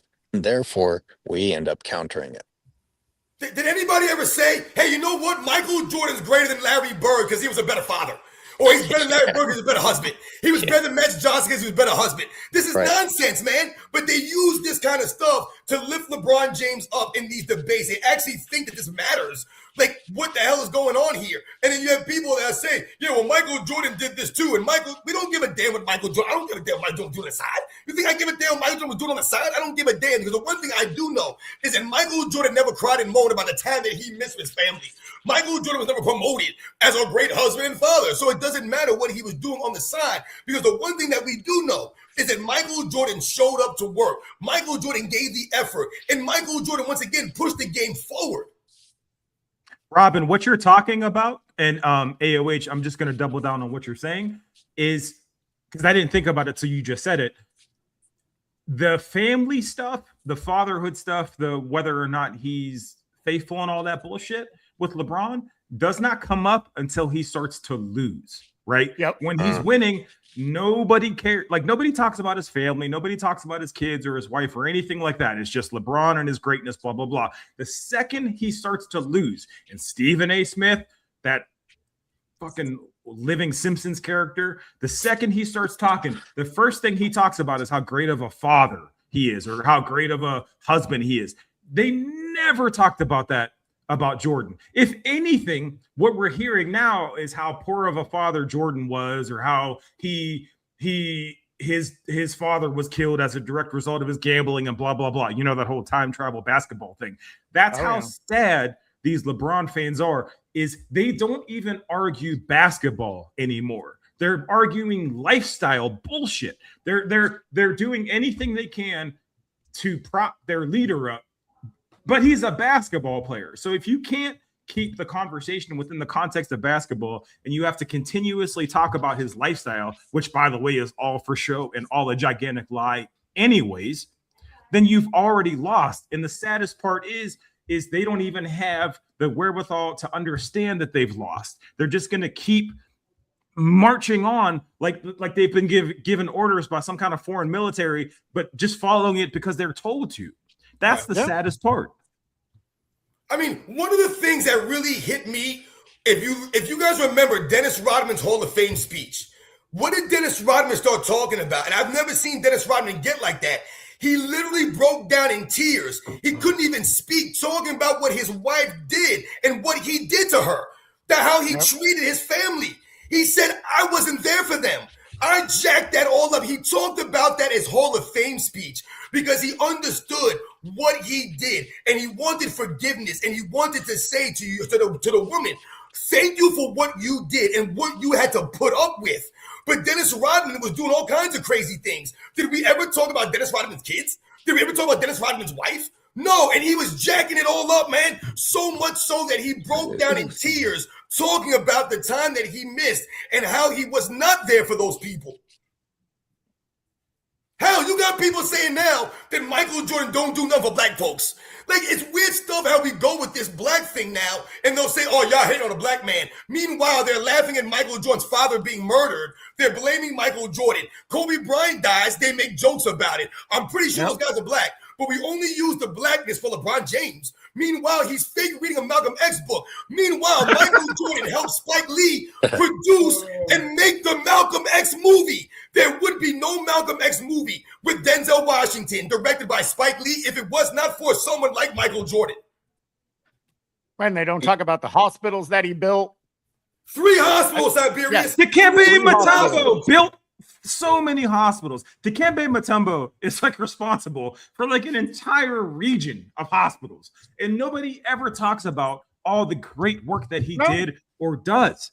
But I have to hear about an I Promise school where the kids can't read on a 2nd grade level and has a room in it with sneakers. You guys know that it's exhausting. LeBron James fans announce every single time that LeBron James does behave in a despicable manner, is not good for the game and is not a role model. You know how you can detect those, it's led with he earned it. They just they dismiss every disgusting thing he's done, and Stephen A. Smith leads the charge on this by saying he's earned it. He deserves to behave that way. Yeah. You're admitting that he's behaving badly, and you're just trying to justify it. So no, he's not a role model. Every single time you say he's earned the right to act, you only say that when you're trying to bad behavior. Well, you're justifying it, AOH. Right. You're putting in place this justification for. Do you need to do that? So you just said that for bad behavior. Do you need to do that? Do you need to do that if the behavior was already exemplary? You have to seek ways to justify something that should speak for itself. So let me ask a question. And I don't want to joke about age, but I know that you're, again, centuries older than I am. AOH. Back when Jordan was in his prime, you did not hear, like, it didn't seem, correct me if I'm wrong, there wasn't this forced narrative about Jordan's greatness, right? Like, they just talked about it, and then he played, and then that's all you needed to see, right? Just from a marketing perspective. And again, I'm joking, but not really. His game did enough talking, right? There was no question. You didn't need this entire machine behind Jordan to tell us how great he was, correct? Correct. Yeah, see? That's all you need to know. Well, that's the funny thing now is Jordan's game still does enough talking. Touche. Oh, you're right. To this day does enough talking. Why do you think he doesn't have a media team? I mean, he can afford it. He's got more billions than LeBron. If he wanted to start a media company to change the narrative, he could. But he's like, no, I did it. It's out there for you to see. All the games are available. All the highlights are available. Like my shoe sales are, you can look it up online. My jersey sales, you can look it up online. It's all there. Yo, Cyberius, man, you hit it right on the head right there. It's so true. All the things that people are coming out and tearing him down, Isaiah Thomas, Scottie Pippen, all these weirdos on the media. Michael Jordan has never once came out. You guys remember when Michael Jordan actually came out and said something? What did he speak up? He spoke up in defense of Magic Johnson when they were trying to act as if Steph Curry was the greatest point guard of all time. And Michael Jordan was like, hold on a second here, guys. Magic Johnson is the greatest point guard of all time. You remember Stephen A. Smith read off the exact text that he got from Michael Jordan. He didn't come out and defend himself. He defended his friend Magic Johnson. That's what Michael Jordan did. So the sneakers he's selling, the jerseys, the merchandise, the Jumpman logo that's still relevant today is all off of his on-court greatness, the legacy. And I continue to tell people, the more research you do on Michael Jordan's career, the greater he becomes. But the more you dig into LeBron James, the more you call and check the references, the more you find out it's fraudulent. It's true. It's that simple. I was going to say Jordan's legacy isn't built on fabrication, lies, narratives. It's built on genuine success. And as you said, the more it's scrutinized, the more impressive it is. Period. The more you look into it, the more you look at the individual accolades, you're like, how did he do it? With LeBron, can I ask go ahead. So a question. What does this argument look like 10 years from now? A decade from now, when, and I pray LeBron's gone, but who knows? Again, he's like herpes, right? A decade from now, when the accolade conversation's over, all that BS is over, how does this conversation go? In terms Depends how society goes. That's it. Okay. What can you expand on that?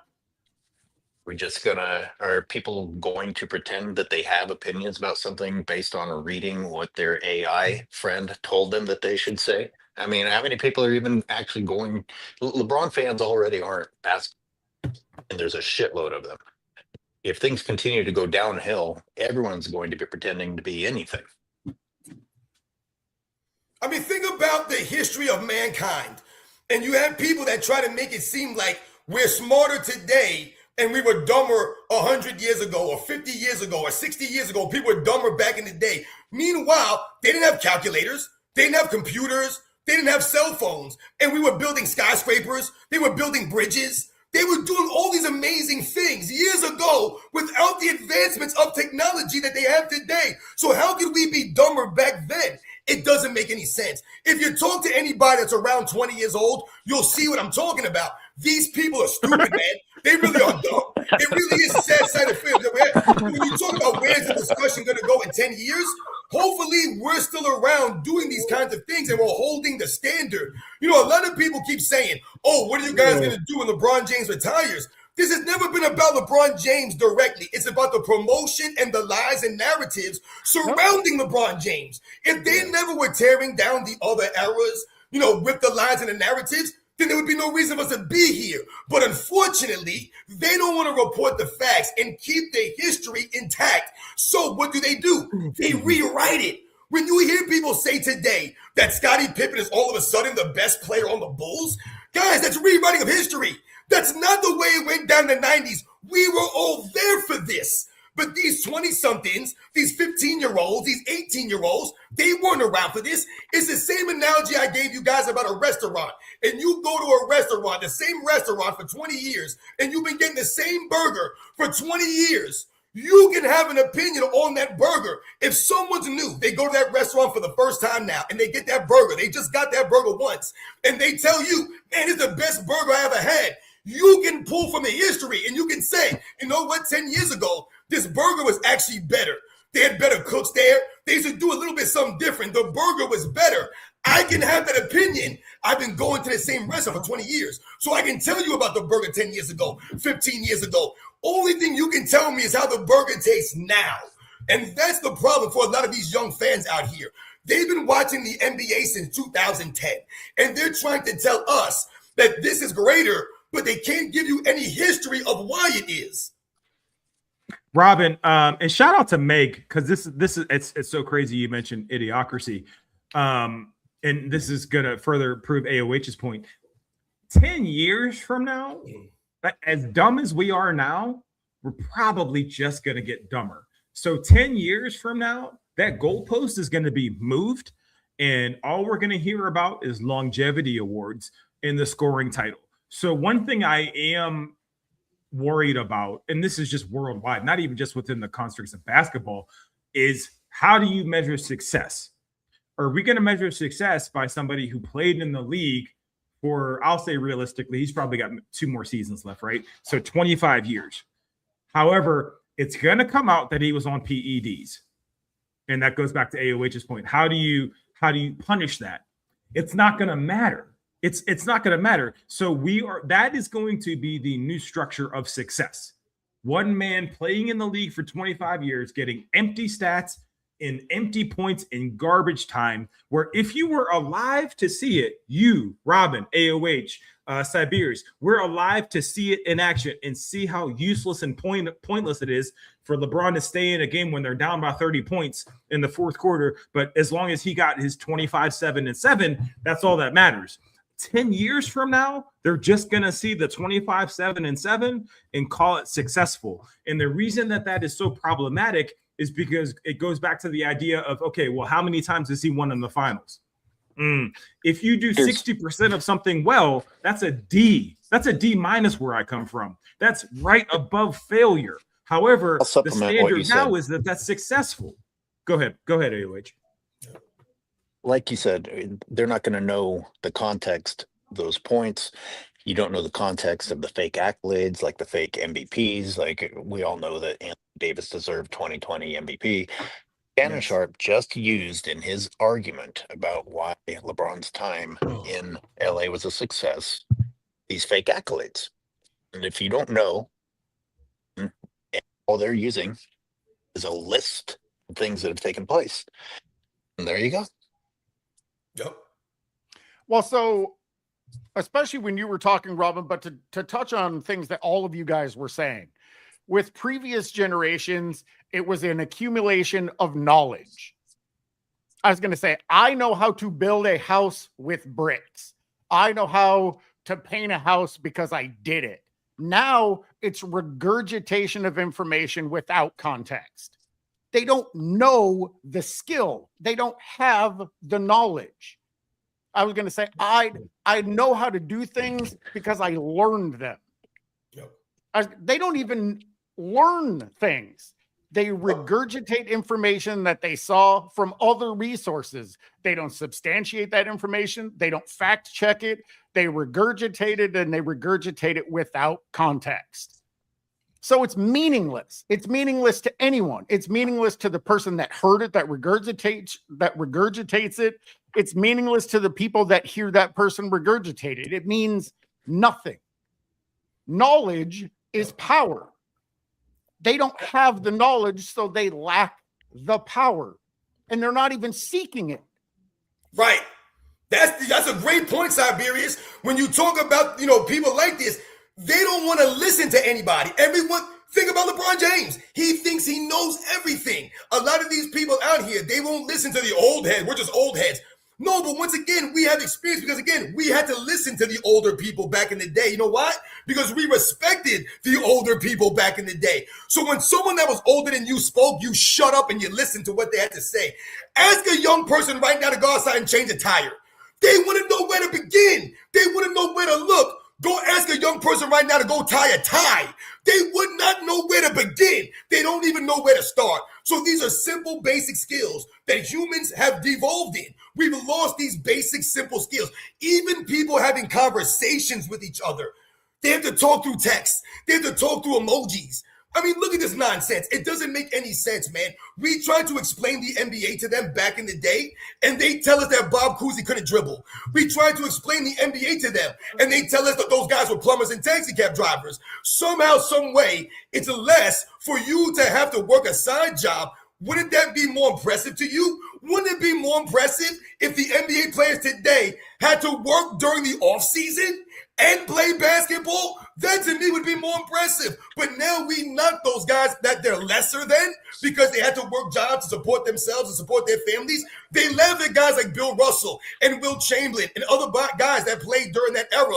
Meanwhile, you have guys today crying because someone says something about their kids.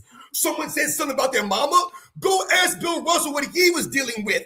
Go listen to the stories that Bill Russell was telling when people were breaking into his home and cramping on his bed. Did anybody in the NBA got to deal with this stuff? LeBron James fake vandalized his home. You think Bill Russell had time to fake vandalize his home? You think Muhammad Ali had time to fake vandalize his home, Robin? I mean, what are we talking about here? And what I've seen in the chat is a lot of, LeBron's in your brain. He's in your hearts. Like all you guys do is talk about him.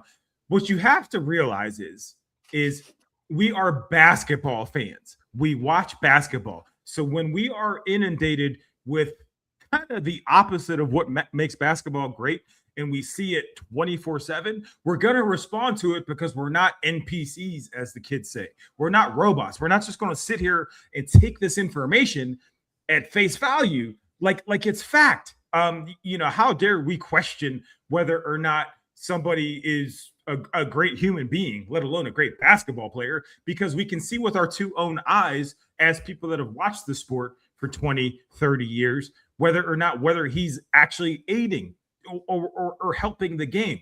So if ESPN just simply reported on basketball, if Stephen A., God forbid, ever opened up a story with something other than he's a great father or great family man, or I love him and respect him, but if they talked about anything other than that, then we'd probably have something else to say. However, there still has to be a force in place, a presence in place to tell you, wait a second, maybe what you guys are being told 24/7 may not be accurate. If you put subtitles on and actually can understand what Kendrick Perkins is saying, he's speaking nonsense. But again, I'm going to keep coming back to it. That dude makes 6 figures, maybe 7 figures to go out there and give disinformation. He gets paid to give disinformation. Stephen A. gets paid to divide races, literally force black and white people away from each other. Like, that is problematic. Societally speaking, that is problematic. Can I jump in? There still needs to be somebody. Yeah. Let me finish this thought real quick, and then please respond. There needs to be a system in place to combat that. Otherwise, it's just going to get exponentially worse. Go ahead, AOH. Well, you're kind of touching on it. We're not just combating LeBron James. When guys say that, oh, we're obsessed with LeBron James, it's more than that. It's what LeBron James represents. He is a mirror of society. The decline of the NBA and the decline of society are going together. If it was harmless, if he was just a goofy, childish basketball player that we could be like, good Lord, this guy's a clown, and then we would move on. But you can see that standards keep getting lowered and society lowers their standards to follow. It is more than just a basketball player. We're basically shouting out warnings. Yo, I want to talk about the Bleacher Report defensive players list before, because we're rolling long here right now. Yeah. If you guys wanted to talk about that. No, let's talk about it. Here, I'll see if I can find an image of it real quick and put it on the screen. Did you guys see the list at all? No, not yet. What a shame that Mad Dog Russo wasn't ready when JJ Redick was disrespecting everybody by calling them plumbers and firemen. Mad Dog should have said, what about UPS drivers? What about TikTokers? No, but LeBron literally couldn't handle a UPS driver on a 10-day contract. Listen, the one thing that can't be denied when we talk about past and present stuff is the standard of officiating and the standard that these players are held to. So people can cry and moan. The facts remain. Guys back in the 50s, the 60s, the 70s, the standard was much more strict for them. And the problem with that is that they promote the guys today as being more skilled than the guys back in the day. If that is in fact the case, that these guys are just greater, they're faster, they do everything at a higher level, then why is the standard lowered for them? The standard should always be increased. That's why I say they're complaining about playing too many games. They should be playing more games if they're bigger, stronger, faster. If they're more skilled, the officiating standards should be more strict for them. But instead, they lower the standard for these guys. It can be both ways. But yes, it can, Robin. Yes, it can be both ways when you're talking about LeBron James. Like, that's the entire point. You can say one thing and it be completely different. Like, that's the entire point. You can be a winner, but you can also be 4-6 in the finals. Like, that's the entire point of like today's generation, is it can be both ways for whatever reason. Like, that's how far standards have fallen. It doesn't matter what you do. In AOH, I'm going to piggyback off what you always say. If you say it enough and you say it loud enough, people will believe it. Word. Now, I looked at this Bleacher Report top 99 defensive players list, and I didn't bother going into the bottom 50 because, for my video anyways, because it's just too long of a list, and we could just, go all day for this stuff. But I have, some numbers that I wrote down here and some of the egregious rankings that I wrote down right here that I wanted to touch on. So I think, we don't have to necessarily put the list up. I'm sure a lot of people, I see you guys in the chat, you guys have looked at some of these rankings, some of these defensive players, and some of the ones that stood out to me. Number one, I had Patrick Ewing. They had Patrick Ewing number 46. And to me, I don't understand how Patrick Ewing could be 46. But more importantly, it's some of the people that they had above Patrick Ewing that I don't agree with. And I feel like Patrick Ewing is becoming very, very underrated. And he's becoming like criminally forgotten how good Patrick Ewing was. And the reason why is because of the era he played in. So he's not going to have a bunch of defensive accolades, under his resume. But for Patrick Ewing to be number 46 behind Tyson Chandler, behind Joakim Noah, behind Marcus Camby, I don't know. I can't put those guys above Patrick Ewing. To me, that's insane. So that was one of the first ones I saw that was in the top 50 that I did not agree with. Jesus. Ewing's behind Tyson Chandler? Yep. They have Tyson Chandler ranked 43. Now, I know that a lot of us have probably seen videos, and one of the most egregious things on this top 99 list is Kobe Bryant being ranked 42nd. Oh, great. We have some of the top 25 guys here. Yeah, I can't find a list of the entire list. It's That's a long as much list. as I can find altogether. I have some of the numbers written down here. So they had Kobe Bryant ranked 42nd. All right. Now, That's insane. when you have Kobe Bryant ranked 42nd, okay, he's 42nd. Who do you have above Kobe Bryant? They have LeBron James ranked way above Kobe Bryant. But they also have a bunch of guys. Drew Holiday is ranked above Kobe Bryant. Chris Paul is ranked above Kobe Bryant. Michael Cooper is ranked above Kobe Bryant. Who else do they have ranked above Kobe Bryant? Draymond Green is in the top 10. Draymond Rudy Green. Gobert. Wow. How do you guys feel about Rudy Gobert at 9? That's the first name I see where I'm just like, actually, Rudy Gobert and Draymond Green are the first two names I see where I'm just like, I don't know. I can't He's get behind that. alone above Kobe Bryant. If they have LeBron in the top 100, it's a BS list. I mean, Jesus So they have Christ. LeBron James ranked 22 and Kobe Bryant ranked 42nd. That's How just- is LeBron James 20 spots better than Kobe Bryant on defense? There's no argument for this stuff. I just don't understand it. It doesn't make any sense. That's why I say these lists they're not consistent. Like I said, for Patrick Ewing to be 46th, but Rudy Gobert is 9th, I'm never going to put Rudy Gobert above Patrick Ewing. I don't give a damn. If Patrick Ewing played in the era that Rudy Gobert played in, then he would be the one with the Defensive Player of the Year awards. He would be the elite shot blocker. Patrick Ewing averaged 4 blocks a game in 1990. He played all 82 games, and he did not even make an all-defensive team that season. You know why? Because Hakeem Olajuwon averaged 4.6 blocks per game. He made all-defensive first team, and David Robinson, as a rookie in 1990, made all-defensive second team, averaging 3.9 blocks. Patrick Ewing did not make an all-defensive team averaging 4 blocks, guys. Imagine if Patrick Ewing averaged 4 blocks last season.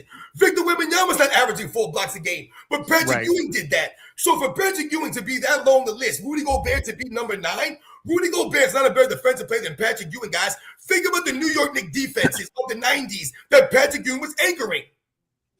Can we just look at numbers? Where are we at here? How on earth is Gary Payton 14A? Okay. How is Jordan 15? How is Gary Payton not in the top 10? What are we doing here? Like, in terms of guards, right? It's kind of like how many players are you putting in the conversation with Gary Hold Payton? on a second here. A defensive Hold on, guard. Steve. We got this clown, Travis Rayner, in here. Someone needs to get this guy in here, man. He's a weirdo. He just put Victor Wembanyama average 3.8 blocks. How many games did Victor Wembanyama play last season, you goof? Patrick Ewing averaged 4 at 82 games, my man. Wake me up when Victor Wembanyama can average 4 blocks a game in 82 games. Go ahead, Steve. Hey, shout out to my guy 24 Rapture. I'm not taking off this shitty Steelers hat. I cut my head shaven. I won't do it. So I'm not taking my head off. That's A. B. So Draymond Green in the top 10 is laughable because he is the product of the softest NBA, the softest version of the NBA in its iteration, right? He is the prototype of, he would not make it in the 90s or the 2000s because I wish he would try all that dirty crap with anybody, any center, any power forward that played in the 2000s. Him in the top 10 is well, actually, hold on, let me look at this. Him in the top 10, Rudy Gobert in the top 10. Take them two out. This is laughable. Like, it's a joke list. I didn't know Ron Artest changed his name to Meta Sandiford Artest. That's new to me. Okay, he should be higher on this list too. How is Scottie Pippen still being promoted as a great defender as Michael Jordan? I can't believe we're still doing this crap. This was never a thing in the 90s, y'all. This is what I'm talking about, rewriting of history. Scottie Pippen was never thought of as a better defender than Michael Jordan in the 90s, guys. Never was. I never heard this stuff growing up. No one ever said this. Michael Jordan led the league in steals more often. He's got Defensive Player of the Year award. His numbers are better than Scottie Pippen's on defense. In the on-court game, the on-court impact, Jordan was a better defender. No one's saying that he's miles ahead of Pippen, but there's no one that thought that Pippen was a better defensive player than Michael Jordan. And how is Draymond Green a better defender than Michael Jordan? How is Draymond Green a better defender than David Robinson? Draymond Green's better than David Robinson on defense? Better than Gary Payton? What are we saying? What are we saying? These are the side benefits of selling out to Clutch. Clutch Sports influences these reports, and you're going to get listed on these things if you sell out and kiss ass. But Robin, you'll be interested in this. You mentioned how Patrick Ewing didn't make the defensive player list because he only had 4 blocks per game. Rudy Gobert, during his defensive player of the year awards, got 2.3, 2.3, 2.7, and 2.1. Yep. Like nearly 50% fewer than a guy who didn't even crack the top list back in Ewing's day. Word, exactly. Shout out to Uncut Hoops for coming through and leaving and dropping some knowledge on us here. Yeah, it's an absolute fact. Like I said, you have this clown in the chat that said Victor Wembanyama played 65 games. No, he didn't. He played 64 games. He played 64 freaking games. Dude, Patrick Ewing played 82, my man, and averaged 4 blocks and did not make an all-defensive team because of the competition of his era. Scottie Pippen was not a better defender than Michael Jordan, guys. And for people in the chat, I saw some dude, Barbette Boone. He's like, yeah, Robin, you don't know what you're talking about. You're just an MJ fanboy. You guys are losers. You're a loser, my man. You wasn't around for this. And I mean that with all disrespect to you clowns. There's no one that thought that Scottie Pippen was a great defender than Michael Jordan. That's why in 2000, when Scottie Pippen was on the Portland Trail Blazers, they blew a 20-point lead in the fourth quarter. If he was that great on defense, you couldn't get one stop. You're going to get one stop, Scottie Pippen. Where was Scottie Pippen when it mattered most? He wasn't the guy getting the stops. It was Michael Jordan. Everyone knows Michael Jordan was a better athlete on defense. He had better instincts on defense. He had better timing on defense. He was a better help defender. He was a better on-ball defense. I don't even get this stuff now. People think that Scottie Pippen was better than Michael Jordan. Why? Because they're trying to rewrite the history. Oh, meanwhile, Michael Jordan was averaging 30 doing this. Bruce Bowen's way too low also.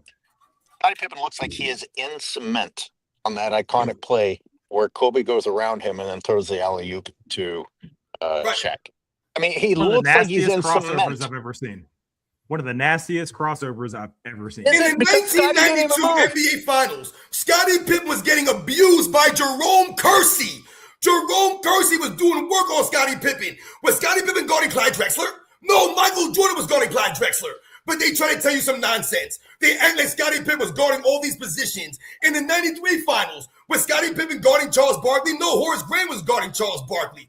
But Scottie Pippen was out there getting abused by a lot of players. Scottie Pippen was an excellent, great defensive player. If they had Scottie Pippen top 10, I'd have no problem with that. But there's no way I'm putting Pippen above Jordan all-time defensively.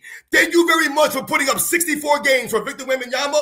You got this liar in the chat talking about 65 games. The man couldn't even play the minimum, and you're over here bragging about 3.8 blocks per game.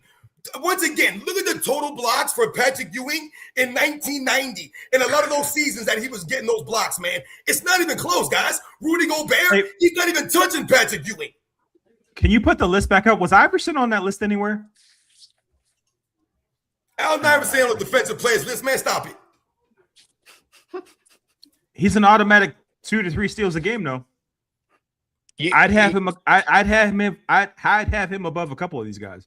Can fanboys stop and imagine how much more effort there is in a season to average 4 blocks a game, almost 20 more times than the people you're talking about today?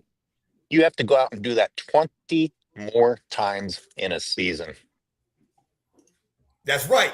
That's 20 times that you can have a bad game and fuck up your average. 20 times that you have to go out there and deliver it again and again and again. Not just deliver when you feel healthy. Not just deliver when you feel like you had a good night's sleep or slept in the right bed or the right pillow or the right hyperbaric chamber. Yep, exactly. Disgusting. You're telling me that Rudy Gobert is a better defender than Kareem Abdul-Jabbar? They had Will Chamberlain, number 18. How the hell is Will Chamberlain the 18th grade defender? He's under Rudy Gobert. Will Chamberlain would eat Rudy Gobert for breakfast, man. It would not even be close, guys. Are you freaking kidding me? This is insane stuff. How is Tim Duncan above Hakeem Olajuwon on defense? How is Kevin Garnett above Hakeem Olajuwon on defense?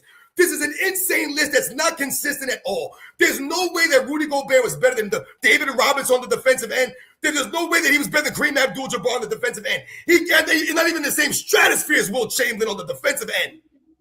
Gary Payton not being top 10 might be the biggest crime on this list. Will Chamberlain needs to be in that top 10. The glove.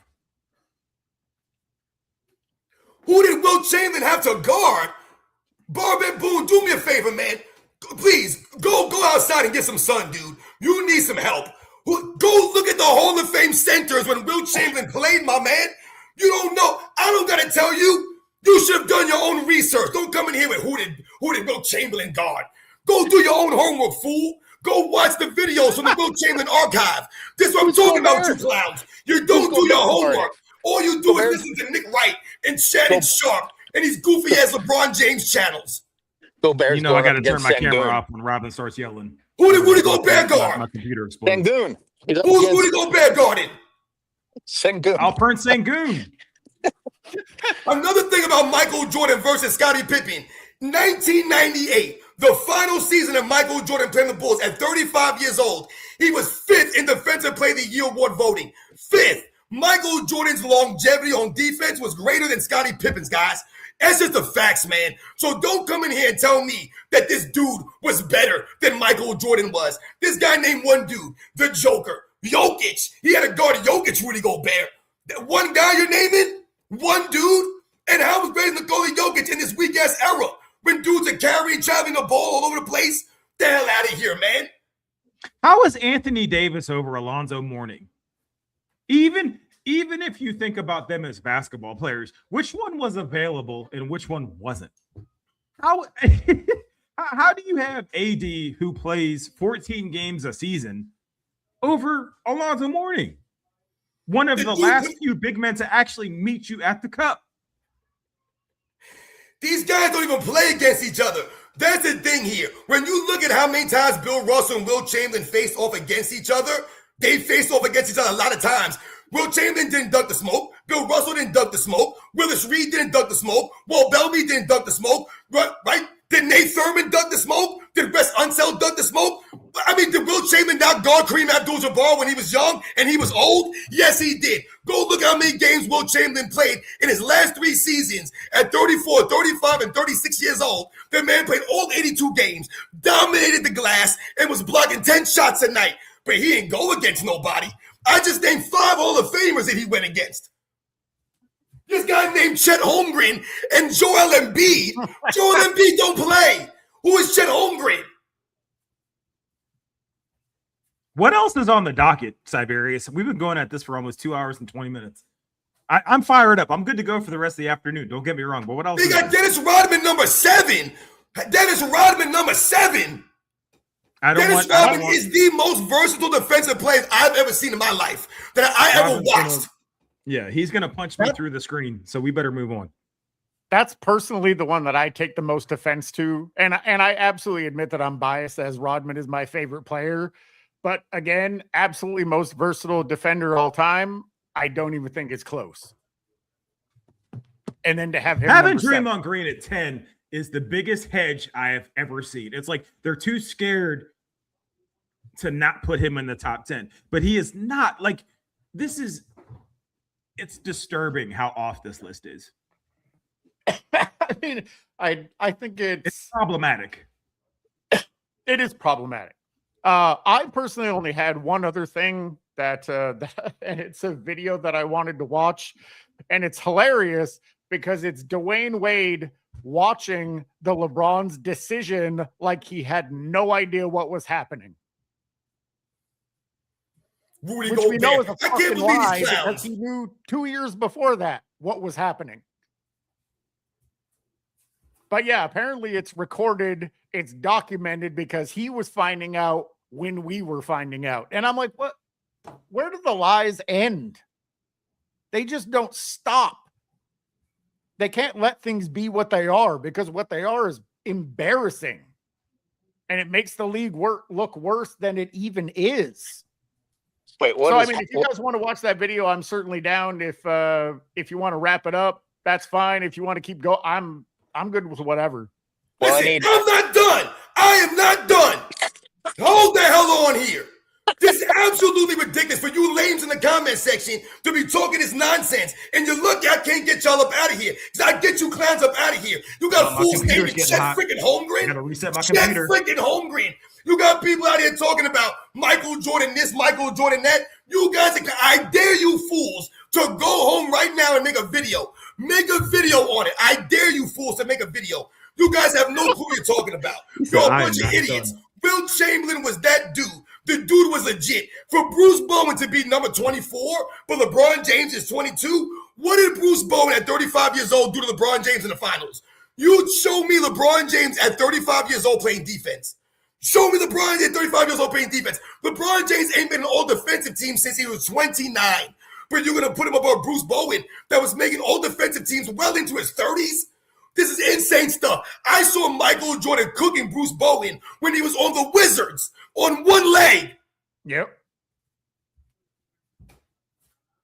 You got some fools telling me, oh, Robin said that Michael Jordan's a better shooter than Ray Allen. Yes, he is. Michael Jordan is that guy. If I need a shot at the end of the game, I'm going Michael Jordan over Ray Allen all day, every day. They ain't no disrespect to Ray Allen. Once again, shooting is more than three-point shooting, my man. So you guys can go to hell. I'm waiting for you guys to make your videos. You guys would never put your face on camera. You guys would never make videos breaking the game down. You guys have no idea what you're talking about, man. You guys are out here just talking emotionally. But I'm giving you the facts. The dude asked me who did Will Chamberlain guard. I named 6 Hall of Famers, and this guy said, yeah, well, Kareem cooked Will Chamberlain. When did Kareem cook Will Chamberlain? When? I'm trying to figure this out. Again, you name me a better center than Kareem Abdul-Jabbar right now. I would kick these guys out of here, but I can't because they're not on my channel. No, I'm joking. I'm just joking. This is great stuff. These guys are clowns. They won't make videos. Look at them. Look at their profiles. They don't even got no profile picture. They are typical LeBron James fanboys. All you guys are saying the same thing. You had the guy come in and say, Victor Wembanyama played 65 games. Dude, I just clowned that. I said, Patrick Ewing played 82. Wake me up when Victor Wembanyama plays 82 games and averages 4 blocks, my man. Wake me up. He's never going to play 82 games. Exactly. And this guy came and talked about he played 65 games. He couldn't even be accurate. They have to lie to make their points. Victor Wembanyama played 64 games, and they cried and moaned for him to be qualified for that bogus Defensive Player of the Year award. The Minnesota Timberwolves will never make it to the finals with Rudy Gobert as their centerpiece. No, as their center. not. The fact that he's a 4-time Defensive Player of the Year is a crime. Only LeBron made Rudy Gobert look good. That's what LeBron did. He made Rudy Gobert look good. And that's hard to do. I respect Tim Duncan. I respect Kevin Garnett. But they were not better on the defensive end than Dennis Rodman. When people talk about Dennis Rodman and his rebounding and defense simultaneously, guys, that's what makes him an elite defensive player. Not to mention the mind games, and people forget and sleep on Dennis Rodman's high IQ. Dennis Rodman made it seem like he was a wacko, but he was a smart, cerebral basketball player, Dennis Rodman.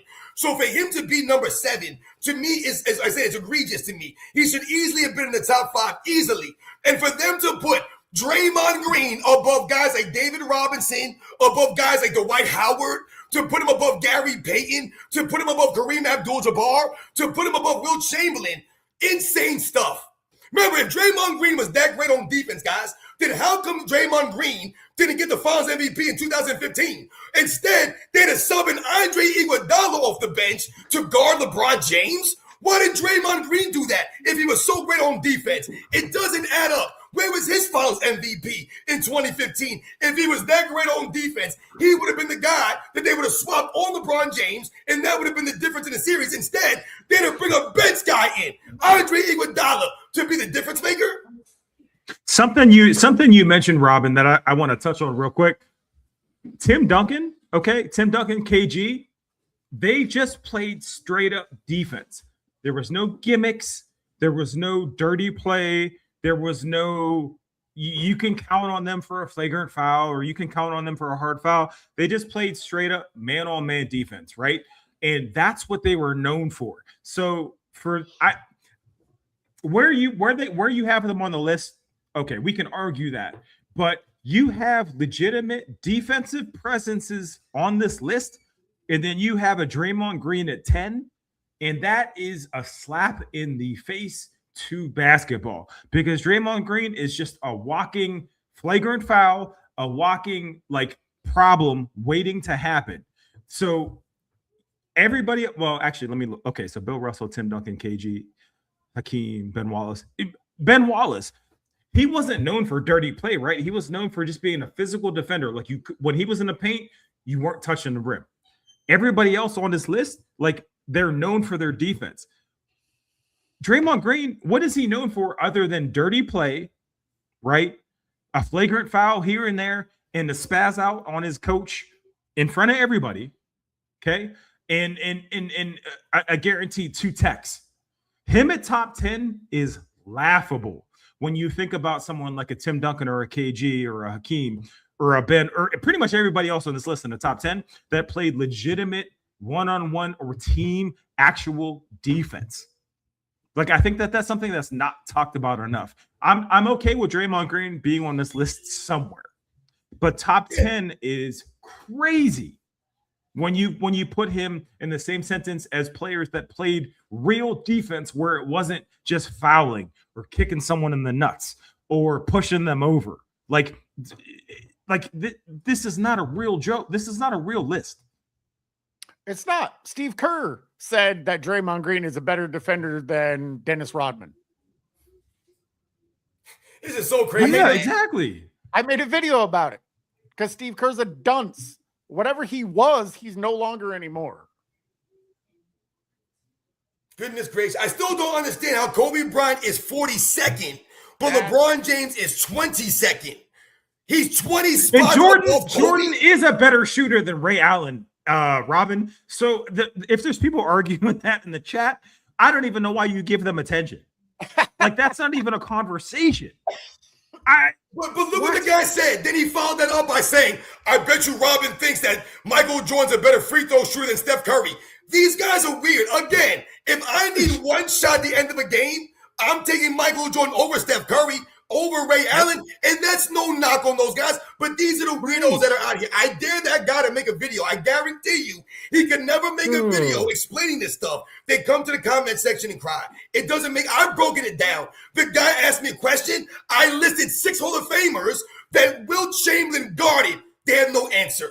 The guy told me that Victor Wembanyama played 65 freaking games. He played 64. Again, you did not dispute what I said about Patrick Ewing, though. So you guys don't make any sense. The challenges and the players that Patrick Ewing was going against when he came in the league, guys like Moses Malone, Kareem Abdul-Jabbar, David Robinson, Hakeem Olajuwon, Dikembe Mutombo, Alonzo Mourning, Rick Smith, Brad Daugherty. I mean, the list goes on and on and on. You guys named Joel Embiid, who never plays. You actually named that guy who can't play back-to-backs. That's really weird. You guys named Nikola Jokic. Get the hell out of here, man. You guys are naming losers out here in this soft-ass version of the NBA, man. No one's impressed with who Rudy Gobert's guarding, and Rudy Gobert's not doing anything. How many NBA finals has Rudy Gobert played in? Patrick Ewing led a team to the finals. The fact that they even bring up modern players as elite defenders is a fucking joke. Being an elite defender in the weakest defensive era ever isn't a flex. Doesn't that sound like being on a top dunkers of all time list when you get nothing but open fast break dunks? Cyberius? Doesn't that sound fairly familiar? I'm so tired of this crap. You got somebody, Kareem Abdul-Jabbar was almost out the league at that point. Really, who's the oldest finals MVP in NBA history, my man? Is it LeBron James? No, it's Kareem Abdul-Jabbar. But all of a sudden now, Kareem was almost out the league. Kareem Abdul-Jabbar was doing his thing. Once again, when Patrick Ewing came in the league in 86, that wasn't when he was out the league. He won a finals MVP, my man. What are you talking about? The Lakers won back-to-back championships in 87 and 88, did they not? But you guys are trying to downplay. You guys change and move the goalposts. I hit you with the facts. You guys try to change the narrative. It's the same thing that LeBron James fans do when you debate the Michael Jordan thing. When you debate LeBron and Michael Jordan, they bring up Wilt Chamberlain. They bring up Bill Russell's rings. They bring up Kareem Abdul-Jabbar's numbers. Weak stuff from y'all. I cooked all of you guys. Just admit it. Go make your videos. Tag me in the videos. I'm waiting. They won't. Tag him in the videos. Tag me in the video, waiting. you lame. Actually, I would like to see that. Put your face on camera right now. I dare you. I dare you. We lost AOH. I think that one of the things that it's hard to argue is that this is the weakest the NBA has been, at least in my lifetime. So I think it is a fair argument to say that these accolades that players are getting, it's like, that's cool, but it's like playing the game on very easy, right? It's like, yeah, you got it, but I mean, was it that big of a deal? Because the field wasn't that really against you. I mean, players are supposed to be stronger, faster, more powerful, right? But are they really? No. And again, I listen to somebody like Robin or AOH or Cyberius because we've lived long enough to see both iterations of the league, right? We can make our own assumptions. We can make our own conclusions based on what we've physically seen, not what we've been told, but we've been physically seen. We've seen quality basketball. I've seen Gary Payton lock up guards, small forwards, power forwards, centers in some instances, up and down the court. And I'd rather have a Gary Payton guarding the guy at the last minute than a Draymond Green, who I know is just going to kick him in the junk, get teed up, get suspended, and then screw my franchise over. Like, I've seen both sides of it. So for somebody to say, well, you know, this is the best it's ever been, but you were born in 2009, it's like, all right, cool. I can only take what you have to say based on what you didn't see it. I've seen it. Robin's seen it. AOH has seen it. Cyberius has seen it. A lot of people in this chat, they've seen it. Like, yeah, we're old and we yell at clouds and all that stuff, but we have a little bit of background to speak on it because we've observed it. We're not just told these things by a Nick Wright or a Shannon Sharp or a Kendrick Perkins, you know, stuttering through a statement about what they've been told to say. I think that's the difference here. Well, and the reality is, and this is something that Robin talks about, this is something that AOH talks about, I've talked about it. In order for me to trust your opinion on the game, first of all, I need to have more than just a single conversation. I was going to say, I'm not as knowledgeable on the game as I used to be. Unfortunately, my head injury fucked a lot of that knowledge out of my brain. There's nothing I can do about it. I don't remember the things that I used to remember, but I still have a knowledge of the game. I still have an understanding of the game. And I started a channel. I made content. I didn't regurgitate other people's ideas. My channel isn't based solely off of reactions. It's my input. It's what I think. It's what I saw. It's what I believe. So when somebody's just in the chat and they make some comment, and I mean, and I'm not disparaging anybody. Well, there's a few people I'm disparaging in the chat, but for the most part, I'm not disparaging anyone in the chat. But you don't have a channel. You haven't made 300, 500, 1,000, 2,000 videos demonstrating that you know the game, demonstrating that you, and especially when everything that you come up with has to do with the modern era, when you're talking about great players, that lets me know you didn't watch the game in the past. You have no understanding or knowledge of that period. Because if you did, if your go-to of who did they block and you come up with Jokic, who gives a fuck about Jokic? Jokic in the 80s and 90s is nothing. He'd be lucky to come off the bench. He's not a legit big man. He's a big man that does, I don't even know. Because I don't watch. Because it's not quality basketball. It's not real. I'm tired of people that pretend to know things. Or like you always point out, Sports and Fitness Rants, you started watching the NBA in 2010. Yep. That's a drop in the bucket. That's nothing. And I get tired of that shit. Word. And remember, I see the real Cyberius is being real nice here. I'm not being nice. Screw all you clowns. And I mean that with all due disrespect to you. For real. And you guys lucky I don't curse. I don't like to do the cursing. I don't do that stuff. But screw all you clowns. Because again, y'all out here lying. You are the liars. You're the lying in the chat. How the hell y'all lie? Y'all a bunch of clowns, man. Y'all weirdos. You have to lie to try to make a point for yourself. I mean, my goodness, I answered the questions. I educated people out here. I'm not arguing with you fools. I'm educating you, but you don't want to listen. So you proved my point that I said earlier.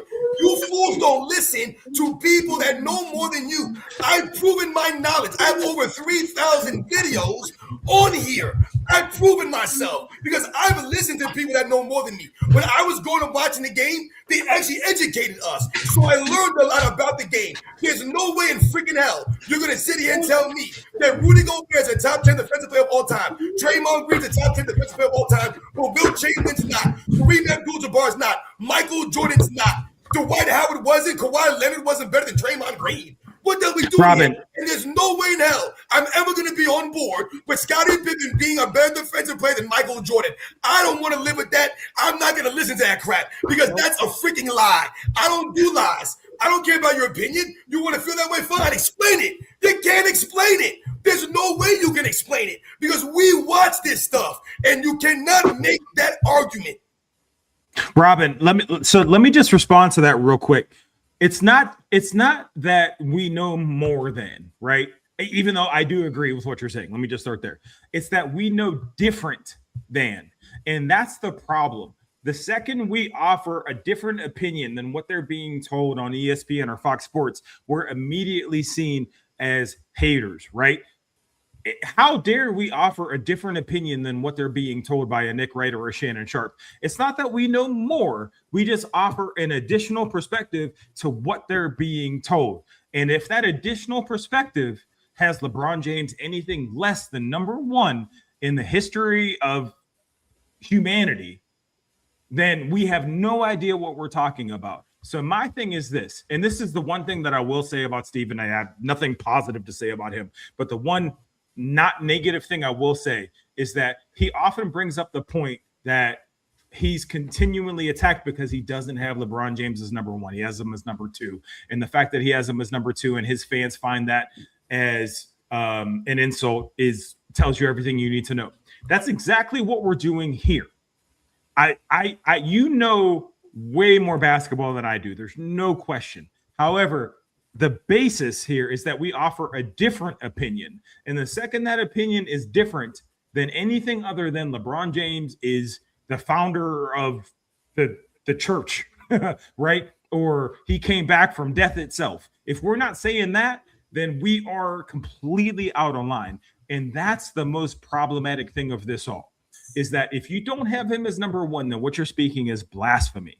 And that speaks to a larger societal issue, is if you have a differing opinion, then you might as well be part of the problem. You might as well be part of the ops, as the kids say, right? And we have real life knowledge and real life observance of what took place. I can speak on what happened in 98, 97 because I was there, right? You can speak on the 80s and the 90s. You were there. So for somebody, again, someone that was born in 2009, 2010, whatever, to speak on something that you actively observed and tell you that you're wrong for observing it and having an opinion about it is the problem in itself. I agree with what you're saying, that yes, what we're offering is the correct insight, but the larger problem is that we're seen as the problem because we're offering just a different insight in general. And that in itself is problematic. Listen, and I'm telling you guys right now, people are not listening and they're not getting it.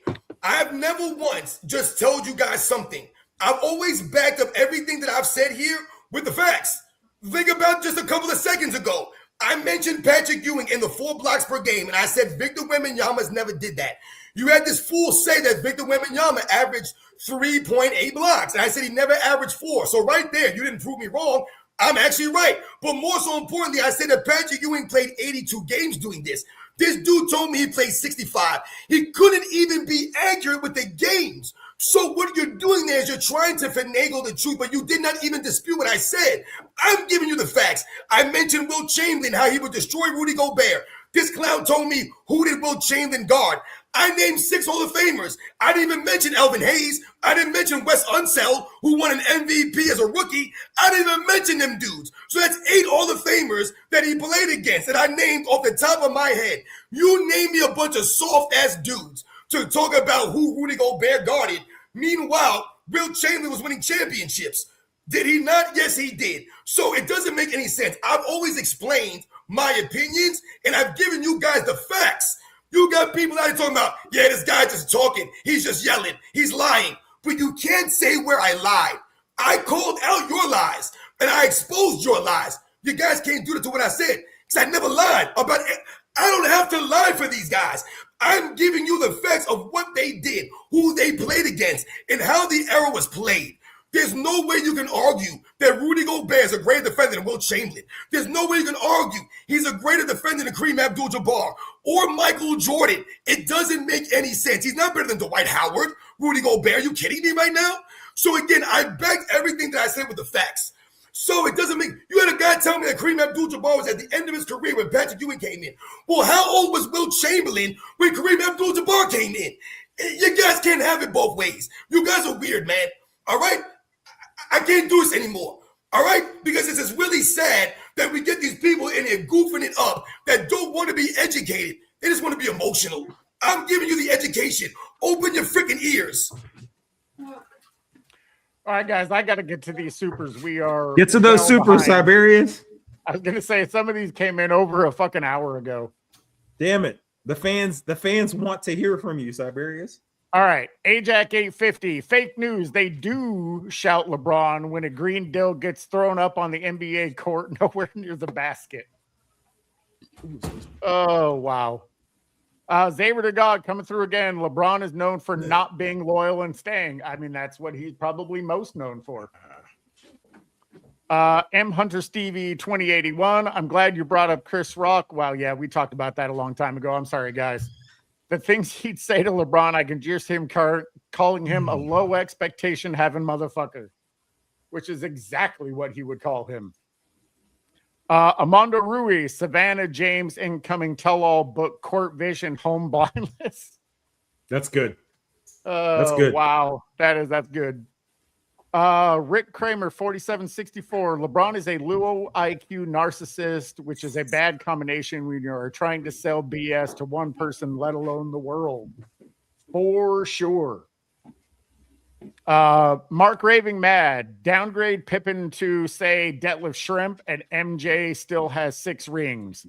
Make similar downgrades for Wade, Kyrie, and Davis, and LeBron has no rings. Absolutely 100%. Jay Swish, where is Mark Eaton? He better be on the fucking list. Like, he may not be in the top 25, but he better. Mark Eaton is number 26 on the list. They have him above Patrick Ewing. Listen, I like Mark Eaton. I respect Mark Eaton, man. But he wasn't better than Patrick Ewing on defense. Last one here, Red Factor 216. Michael Cooper is missing. List dismissed. The egregious... Michael Cooper was number 28. 28? Okay. Yeah, I wish I could have found the entire list, like just listed out as names. But they had Victor Wembanyama number 36. They had Bam Adebayo number 38. They had Walt Clyde Frazier number 40. They had Andre Kirilenko number 39. Alvin Robertson number 37. How was LeBron James above Alvin Robertson on defense? This is absolutely insane. They had Chris Paul number 29. Jason Kidd was number 32. They had Sidney Moncrief number 27. They had wait, Robin, how do you feel about the real quick? Is Chris Paul too high or too low? I think Chris Paul is in a decent spot. He's number 29. I think Chris Paul was a really good defensive player, but I would have personally put Jason Kidd above Chris Paul on defense. I like that. Yes, I agree. But they have Chris Paul a couple of spots ahead of Jason Kidd. No need to get crazy, but that's what I would have done. Wow, I just realized Jason Kidd's not in this list. That's Andre Iguodala was number 34. I told you they have Joakim Noah above Kobe Bryant at number 41. That's laughable. I mean, I saw somebody say Jerry West was 68. Yeah, how the hell is Jerry West number 68? Like what are we doing here, man? You know why? Yeah, because he was a slow, unathletic white guy. That's why he's at number 68. My God, man. Even though he had to guard guys like Oscar freaking Robertson all day, every day in the goddamn court. But let's just throw Jerry West nowhere. I mean, my goodness, man. He's one of the greatest two-way players in the history of the game, Jerry West. Yeah.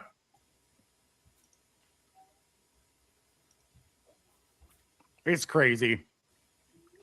So I'm going to ask, I mean, do you guys want to wrap it up? We've been at it for a while, or do you want to watch this video?